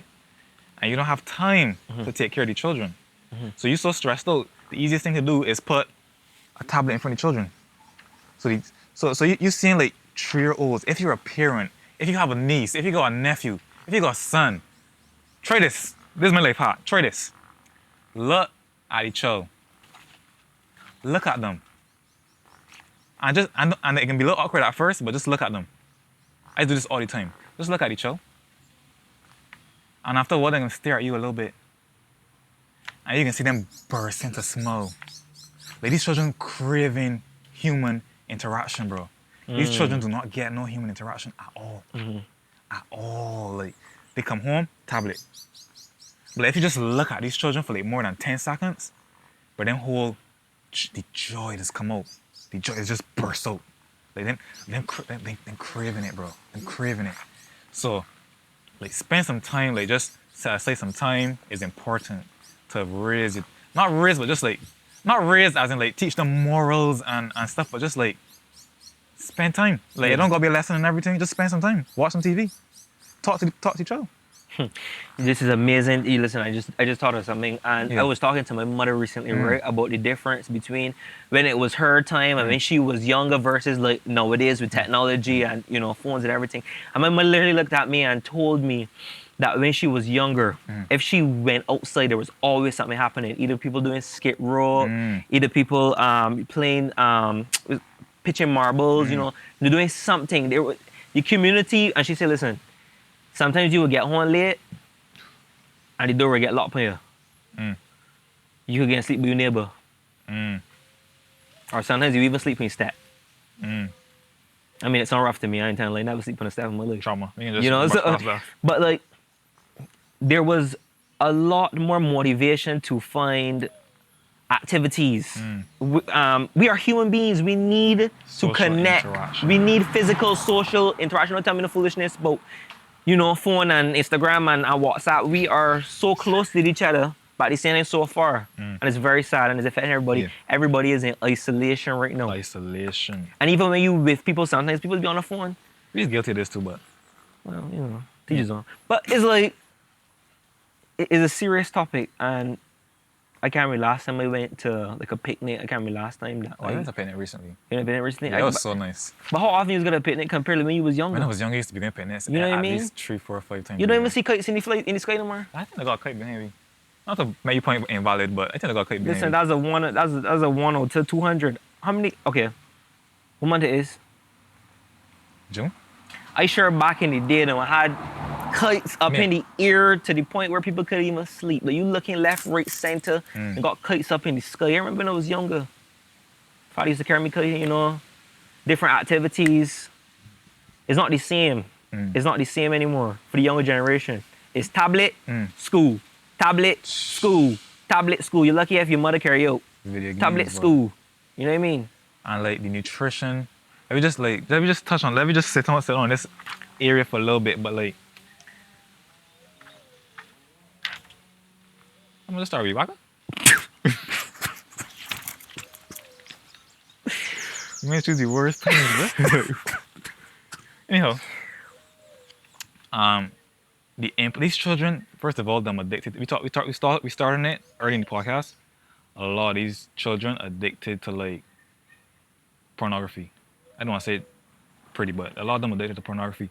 A lot of them, a teacher was telling me a lot of these children was looking at the cooking with this primary school children, you know, cooking with Kaya, cooking with Kaya. And this girl busting out a twerk, like, and that's what children nowadays watching. I want to talk about this a little bit, actually. Back in my day, I was only 22. Back in my day, like, you only had Cartoon Network and what was shown on TV. And even on the most graphic TV channels, the adult TV channels, you cannot find what children be watching nowadays. It's true. Nothing against Kaisana, nothing against Eden Ross. They have literal porn stars on their channels, and children is their biggest demographic. OnlyFans, porn stars. Porn stars is who be on. Is what your children are watching. This is what your children growing up watching. Literally. This is mind blowing, bro. I don't see the shares in the group chats. This is The mom group chats. yeah, bro.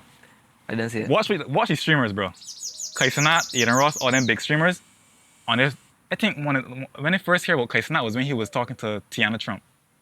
That was when I first heard about Kaisanat. Tiana Trump is a demon. Trust me. I trust you. Trust me. Anyhow. But Trust God you. bless Tiana Trump, though. Anyhow. God bless you. I hope God saves Lord you. save you. Anyhow. What we talking about? Oh, Kaisanat. And bro, this thing is getting crazy. So like, my mother used to complain, "You watch SpongeBob? SpongeBob real stupid. They ain't got nothing educational about SpongeBob." I would love if these children watch SpongeBob now, boy. Wait. Bro, what? Bro, anyhow, off of that topic, man. You got anything to say about that? I think that, well, from my personal experience, I see my little sister like literally wake up, right? It's blowing my mind to this day. I see my sister wake up. On the first thing she do is on the phone Let's do that too. and stay in the same position in bed most of the day, only to come outside to eat and go back inside. Same spot. Wake up, same spot. Go on sleep, same spot. Whole day on the phone scrolling. It's not healthy. I do the same thing. I think even today we was at a shoot and we had to wake up early today. Listen, all I had to start my dopamine with a little TikTok to get myself going. All right, listen, hear a tune. Yeah. Hear a tune. You know how you like, at least like move both in the bed, you know what I mean? I'm talking about them pin in the same position, dog. The men pin in the same position. Huh? Morning, night. Bro. But anyhow, I think, and a lot of the issues with, we're talking about school system, let me get back to education for a little bit. But I think a lot of the issues with, the education system is the inputs.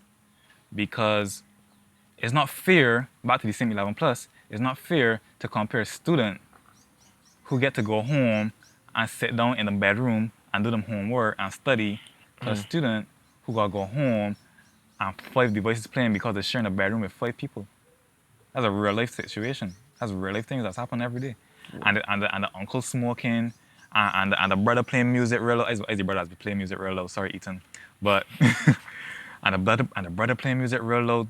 That's not an environment that a child could grow in.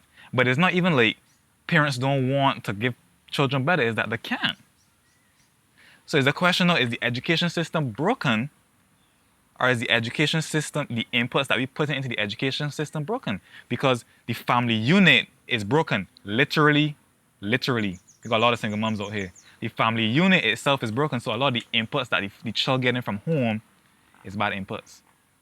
So we sending them to school and we putting it on the teachers to fix. You know, again, I am a firm believer that it is the responsibility of everybody. You know what I mean? Because if you don't got one person doing their job, then you're gonna run into some type of problems. If the teachers ain't doing their jobs, you're gonna find a problem. If the parents ain't doing the job, you're gonna find a problem. If the government ain't doing the job, you're gonna find a problem. We all have to work together. And that's not the mentality that we have grown up with in Barbados. Work together. I like what you want today. Work together. Gotta work together. We can touch on this a little bit later, boy, today. Let me move forward a little bit. Next topic. We touched on brain drain a little bit last week. You okay? You want to take a break? Not like good. Distraction, bro. Feel like my little sister. Not your little sister getting shots today. Love you, Katura.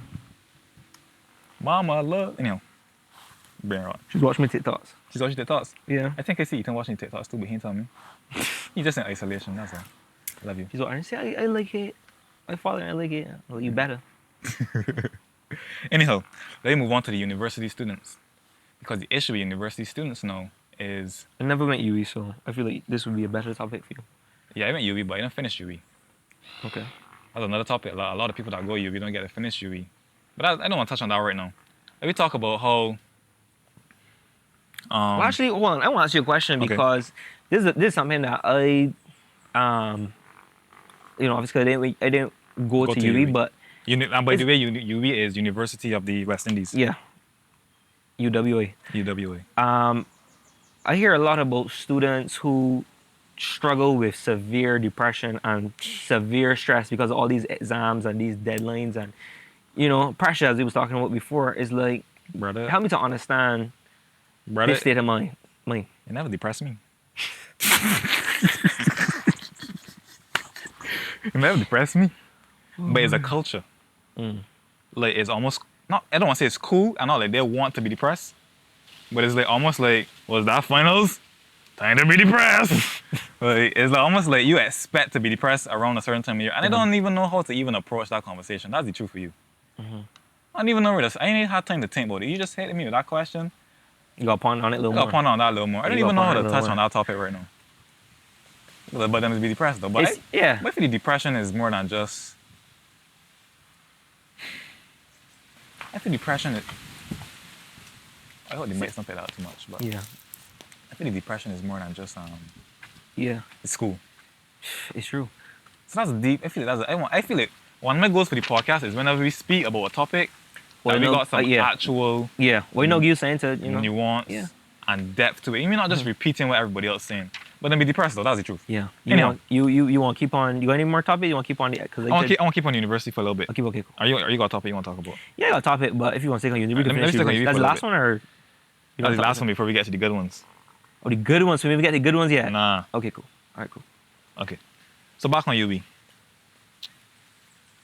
I didn't write this down, but let me just talk about this for a little bit. We talked about this already. Just me and you just chatting. So I can answer this question. I can start it and you could interrupt me whenever you feel comfortable to interrupt me. But so far you realize that the only way to become well off or rich in Barbados and many societies across the world is that you either gotta get a good job. And to get a good job, you gotta go to university. Or you gotta start a business. So we got two avenues. For social mobility, I can start over and then cut this out. He's not For, gonna cut out. for social mobility, I need some smart in front of my audience. I should start wearing glasses. That's ADHD, sorry. For social mobility, you need to have education and are able to start a business. Touch on that a little bit. Like for you to improve your standard of living, you gotta either go to university or you gotta start a business. What do you think? Well, what I would say is that I was blessed enough to never have the perspective of I needed to do good in school or I needed to have a good job to be successful in life. Okay. I came from an entrepreneurial background, so that my mother always showed me from example that you could make it out without having the most CXCs or, you know what I mean, to gain the highest paying job. So I had a different perspective, and that's why, I feel like I'm more of an out of the box thinker, like more innovative, you know what I mean? So I feel like there's a lie being told, whereas like, again, School is if the only you way don't out. exactly, if you do not do good in school, your life is doomed. I remember a time I was talking to a friend of mine, and he was telling me, young, the same age as me, like young, and How old is young? in 20s, early 20s, right? Okay. And he was saying like, boy, like he was like in despair. He was like, boy, you should really pay attention in school. The hope is gone for a lot of people. But when you look at business, like businesses, and correct me if I'm wrong, are the most important when it comes to a sustainable economy. Right? But that's what you're trying to, you get where we're coming from. You see the problem Bro, here. when we start touching these good topics, You know what I mean? we can touch on that later. So let me jump forward a bit and we can come back and circle back to I that. want to finish it. So it's like a lot of people have different gifts. You know what I mean? Like there are a lot of people who are good with their hands. There are a lot of people who are good in terms of like creativity. Not everybody fits into this, one size fits all, like university, college, 7-11 CXCs. You know what I mean? Like they are artists. They are creatives. They are skilled craftsmen. That's how God created us to be. They are businessmen, merchants, you know, hustlers. Like, like, and it's unfortunate because the system penalizes us for being anything different Bro. than what they say we need to be, and that needs to stop. Bro, I nearly get suspended. I would never. This is my grade with Harrison College, and I never need to see this. Let's just say it. Who's that? My principal. Okay. My principal. My old principal. Juanita. Juanita. Juanita. Juanita. Let's call names. I don't care. Yeah. You know. Not really Juanita, but she was just nothing against the principal. She just doing her job. But the system. I used to sell snacks in school. I used to make bang. I know for a fact I was making more than most people's parents selling snacks in school. I mean, I was making I used to sell in the morning, come in the classroom, and my teacher there talking, while she talking, that might be why I was bad in math. I counting the stats, counting bills in my desk pocket, and then one day I fell name. I call names. I ain't gonna be that old though. I fell name. I ain't gonna be out. This fella come and snitch on me. Say Alex, mom, Alex. I get greedy. Used to hit them, man, boy. I was selling snacks early in the morning, and I was late for registration. And my teacher asked, "For Alex?" The man said, "Oh, Alex out selling snacks, man." He was a white boy. He was a white boy. And everybody in the class was like, "Yo, big man, what the heck, boy? What the heck?" So this white boy, I'm making about race for a reason, because I want to touch on it later. This white boy snitch on me, and I get all my snacks taken away, but I hide my snacks. I and I had a little stash that I hide my snacks in. And I went to the principal, and the principal tried to take my money. But one of my friends, God is good, see me walking to the principal office, she took my money off of me. She took my money off of me, right? So the principal comes to take my money off of me, she ain't getting the money. But they tell me, they give me a white card, which was like a form of penalization, and tell me stop doing that. So then penalize my entrepreneurial tendencies from early. This can get back to race now. The black people, so the white boy snitch on me, the black people steal my snacks. Die high. Something there up in there with slavery. But I believe one of the reasons, I've been doing some studying. Screwed on both ends, boy. One of the reasons that black people don't like snitches is because back in the day, when we was trying to get slave revolts started, a black person would always snitch, and the white man would come and kill the people who was gonna revolt. I believe that's why black people don't snitch. Do you think this thing is run deeper? I think it's running a little deeper. But for the white boy, I ain't got nothing against you. But then black people that snitch on me, that not snitch on me, they snitch. They went in my desk pocket and they eat all of my snacks. It's be your own, dog. The black people. I don't know why we hate each other so much as black people, as human beings. I don't understand it. I hope it was in the camera. I think it was, because it was, yeah, I think it was in the camera. But anyhow, back to, you was talking about entrepreneurial tendencies, back to UE. Yeah. I forget where he was. Let me just move forward a little bit. You mind? We can move forward. You can move forward. So he was on UE, and a lot of people, sorry. Excuse me. Yeah. A lot of people, I mean, we were seeing this in the comments, but a lot of people that get to, oh God, I got burnt. Excuse me. Sorry. A lot of people that go to UE, a lot of people that go to university in Barbados, I had to rephrase it for the TikTok, right? I had to rephrase it for the TikTok. But a lot of people that go to the university in Barbados, they graduate, they leave to other countries, and they don't come back. And something that I found in the comments was they don't want to come back because some people who overseas that come back, the people that are here start to resent them for doing better overseas. Back to that same crab in the barrel mindset. We upset with them for doing good. We don't want them to come back. That was interesting. I don't know where I was going with that, but I was like, whoa, that opened my mind a little bit. You know what's interesting to me? There are a lot of people who have left Barbados and are, in America, Canada, miserable. Yeah. Absolutely miserable. Yeah, I don't want to touch on that. absolutely miserable. We should touch on it now. Okay. And it's like,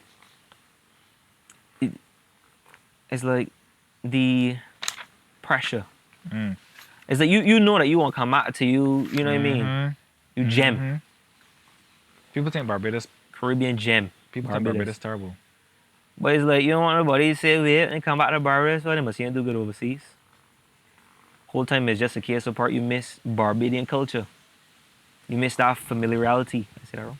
I hope not. You miss that comfort. You know what I mean? And Bro, so what do you think about the Bajan dream is to leave Barbados. But I want to tell everybody right now, that Bajan dream is a lie. that? Barbados is his dream. Barbados is the dream. First of all, you want to leave Barbados to go. You want to leave Barbados to go overseas and look for a better job or whatever. But but we get that from the history. That was something that was taught to us by ourselves in the past, because there were people who left Barbados early as I think the 1900s. Mm-hmm. I think it's called the Windrush generation. I can probably put some stats somewhere on the screen. Mm-hmm. With the Windrush generation, and they came back balling. Because the masters wasn't paying that good back in the day. The way people wasn't paying that good back in the day. So you went to a different master, and that master was paying you better. You come back, you flexing, you buy the biggest houses. You got cars, because back then, cars wasn't even, if you had a car, you was up back in the day. And we as Barbadians see that and was like, oh, you go overseas, we equate going overseas, you up. You make it. But in reality, a lot of them people go overseas, struggle. Because think about it, you just leave your support system. Mm-hmm. You have no support over there. You in an unfamiliar space. You have there's no support over there. Touch a little bit more on the topic of support system, because a lot of people do not have an understanding of what a support system looks like or even is. Okay, I could speak from my personal experience, and a lot of people don't have support systems, so they don't even know what they're missing. So what you will find is that some people go overseas and they connect with their family members who are overseas.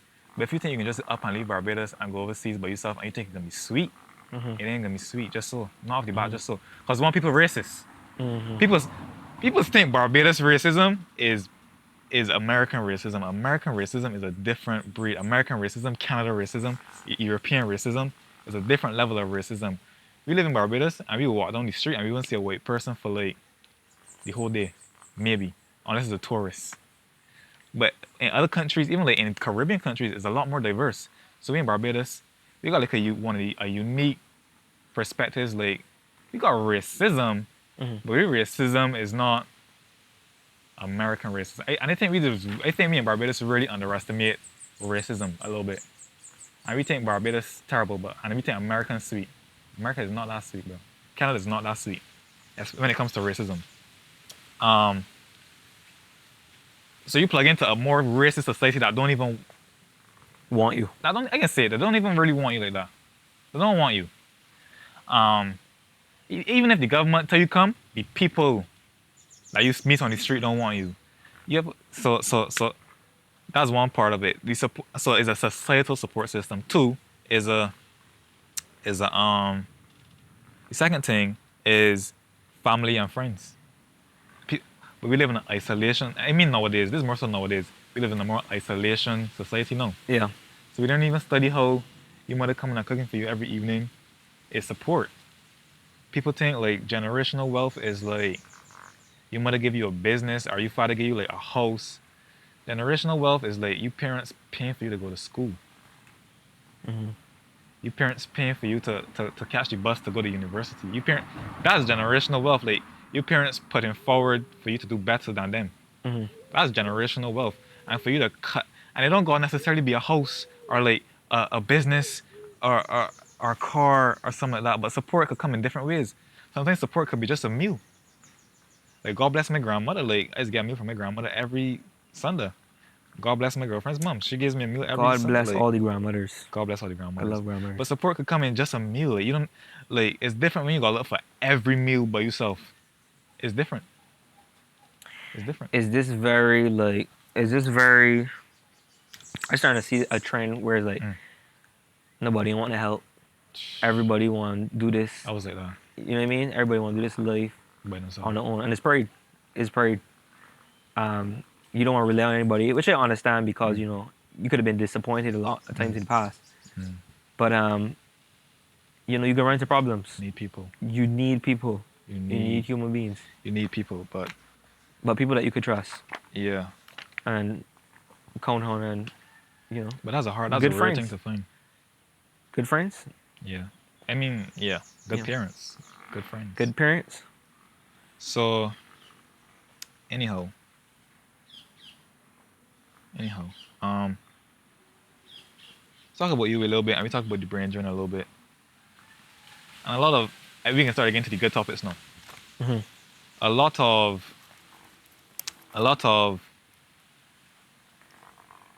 talk about brain drain. I was asking myself this question: how having too much smart people could be a problem? I was asking myself, I hearing. You want me to explain brain drain now, baby? Yeah, it's been brain drain. Okay, so we just went through. We just talk about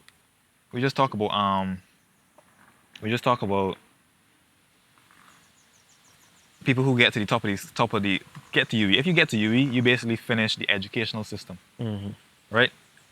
The high city high. You get to the highest part of the educational system, and brain drain is basically those people who got to the highest and left. Basically, I think that's simple. Oh, terms. okay, yeah, that makes sense. So imagine if all the people in the top schools just left Barbados. We got a lot of dancers around the place. No. Not against anybody who went to the schools, but just trying to draw an example. Yeah. So, But I thought it was actually a good thing also because then when that person goes overseas and starts making a good set of money, you know, they would send back money to family members in Barbados and that would, you know, pull back into the economy. I was thinking about it. I don't have no research on it, Yeah. but I think I think it's helpful in like developing countries. Like, imagine how poor you gotta be that you're dependent on individuals, not businesses, individuals sending back money. Because back then, when it was helping Barbados was very, very poor. Like Barbados was like you're working for like $1 a day, poor. So when you're working for $5 a day overseas, and you sending back money to your family, that's really what the change the economy.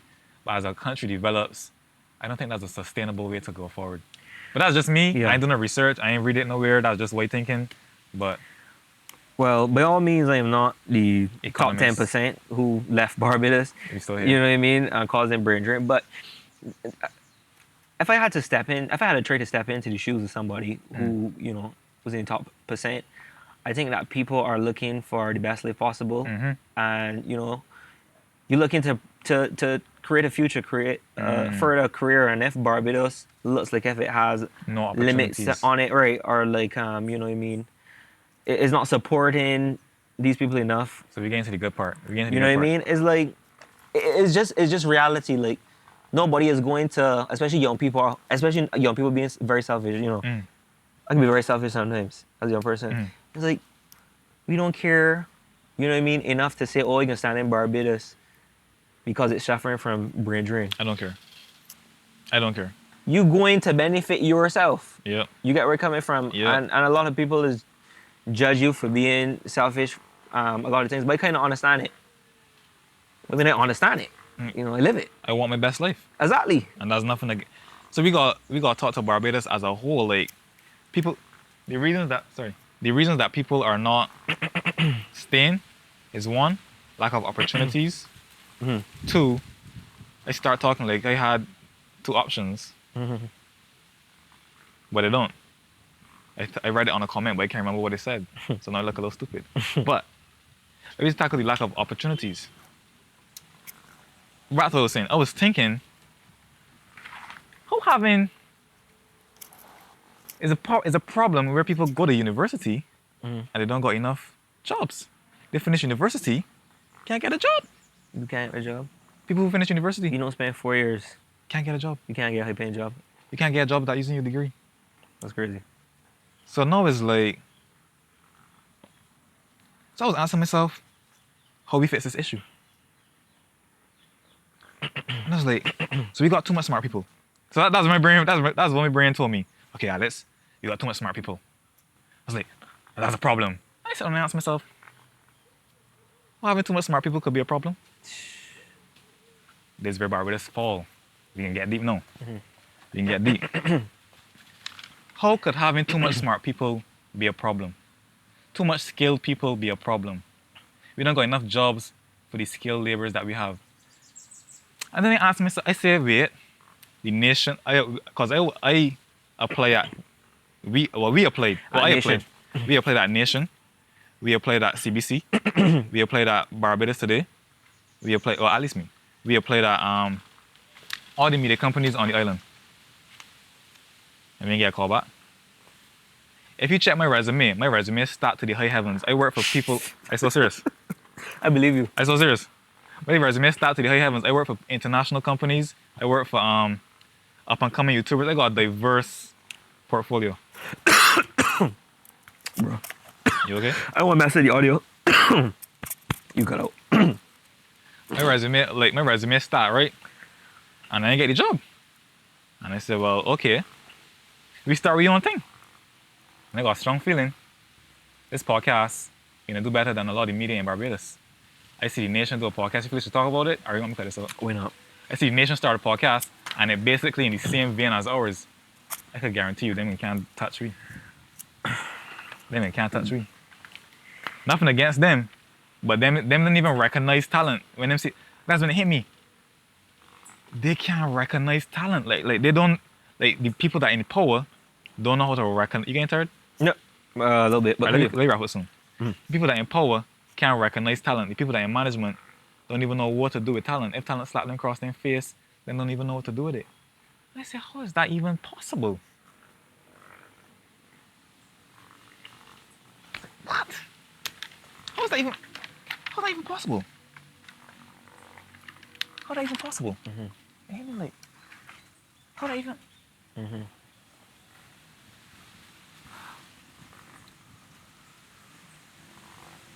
Anyhow, that was just on the back of my brain. I was like, how that possible? Them don't even know what to do with talent. Anyhow, we started podcast. Podcast doing pretty good. First episode, 100,000 views. This one gonna do real good.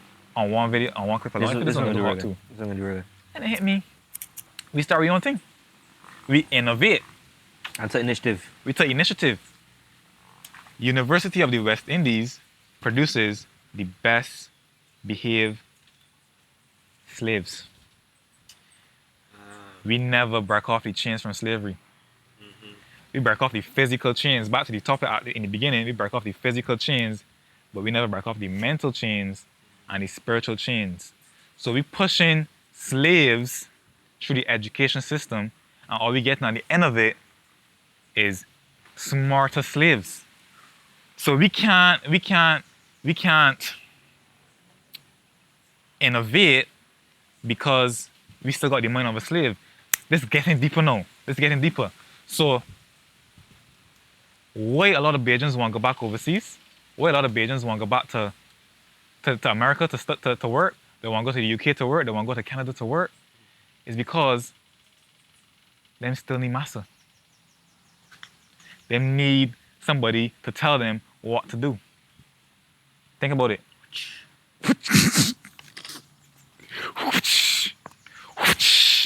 They need that way. Think about it. The Israelites back in Egypt, back in the wilderness. And then we'll go back to slavery.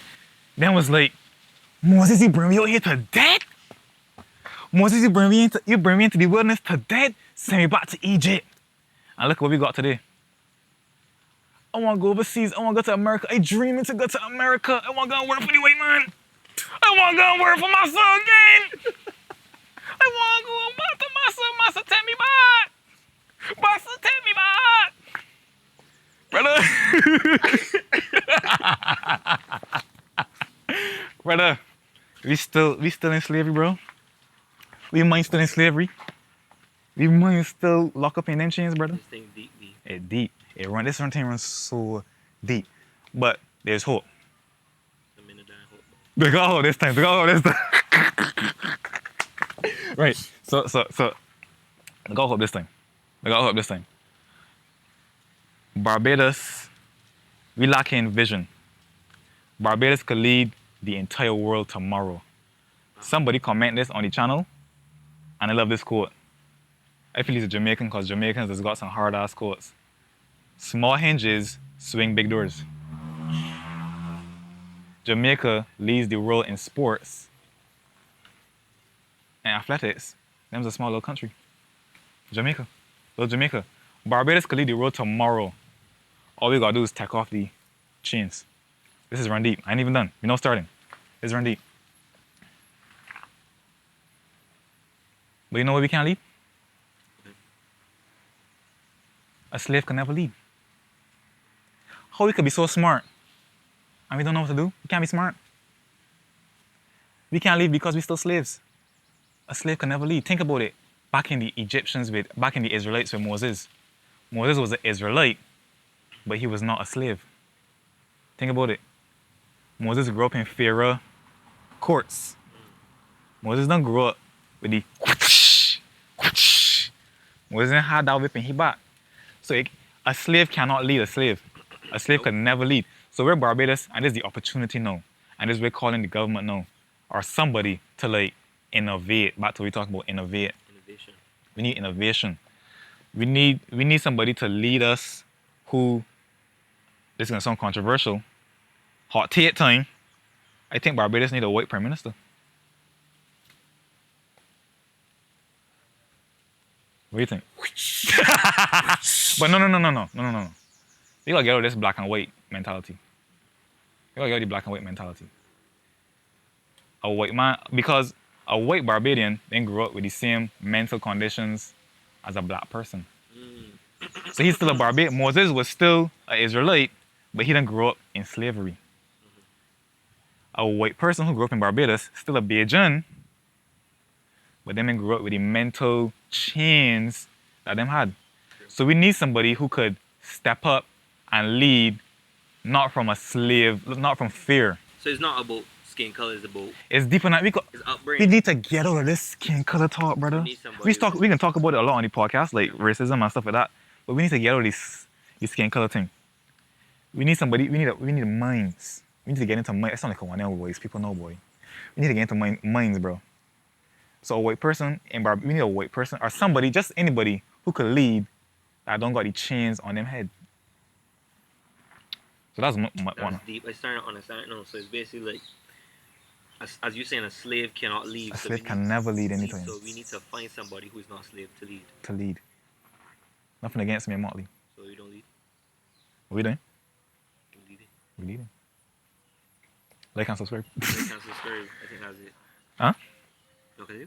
I got more, brother. You tired? Yeah, actually. You tired? It's like 5 o'clock.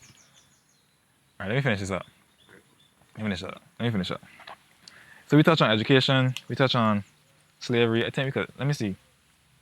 Hot take. We gotta clip. We gotta go for the clips. Right. Hot take. Rihanna. Let me phrase it properly. Rihanna Fenty, our national hero, I believe she should prove to the haters that saying, but Rihanna don't do nothing for Barbados. She need to prove to the haters and come back and teach. Because Rihanna grew up outside of the system. Just like Moses grew up outside of the Israelites. So she went overseas and she get the Pharaoh knowledge. She get the white man knowledge. She need to come back. I don't even know. She need to teach it to somebody. She need to we need to invest in innovation. If Barbados was to invest in innovation, we need to invest in innovation as much as we invest in education. Because they can't get the jobs. Because we're looking for somebody to give us a job. We can make jobs. And if Rihanna would come back and share some of that, share some of master knowledge with me, please. Please. Please, Riri. Please. We need some master knowledge. We need some master knowledge. But it's not about black and white, it's about It's bigger than black and white. it's more than black and white. Or is it? It's not just in black and white. Anyhow. I'll call that day. Part 2, we gotta talk about racism. Because we know touch the surface. You go get insane, you go get left from the cliffhanger. See, that's what Part 2, we talking about racism. Yeah, you're looking to it. Welcome to episode 2 of BimBridge podcast. We talked about education as a whole. Mhm. We went into the nitty gritty. We get deep. Stay tuned. We answered a lot of y'all comments from the last previous video. You know what I mean? And let me tell you something. This might be a little biased, but I believe this is the best episode that we made. So I mean, we only made 2, but it's the best episode so far. Say something for people, Alex. Well, thanks for the comments. We love the comments. I love reading the comments. Y'all not only teach us, we learning from your comments. And I do appreciate the comments because this is not just, we don't want it to be a one-way conversation. I want to hear from the people. We want to hear from the people, hear what y'all thinking, what y'all saying. Tell us when we're wrong. Because one thing I want to make this clear, we are not journalists. We are not experts. We are just Fools on that migratory. Yeah, so yeah, that's it really. We respond to a lot of comments in the first half or quarter or whatever, however long it was. We can probably leave a timestamp where we start talking about education, and you really want to come along for the entire ride because it get progressively more and more nuanced and more deep. And if you're part of the education system, actually let me invite somebody. Let me invite the Minister of Education. I said that right? The Ministry of Education? The head of the Ministry of Education of Barbados. We invite you onto the podcast. We want to hear from you. The people want to hear from you how we can improve the education system. Yes.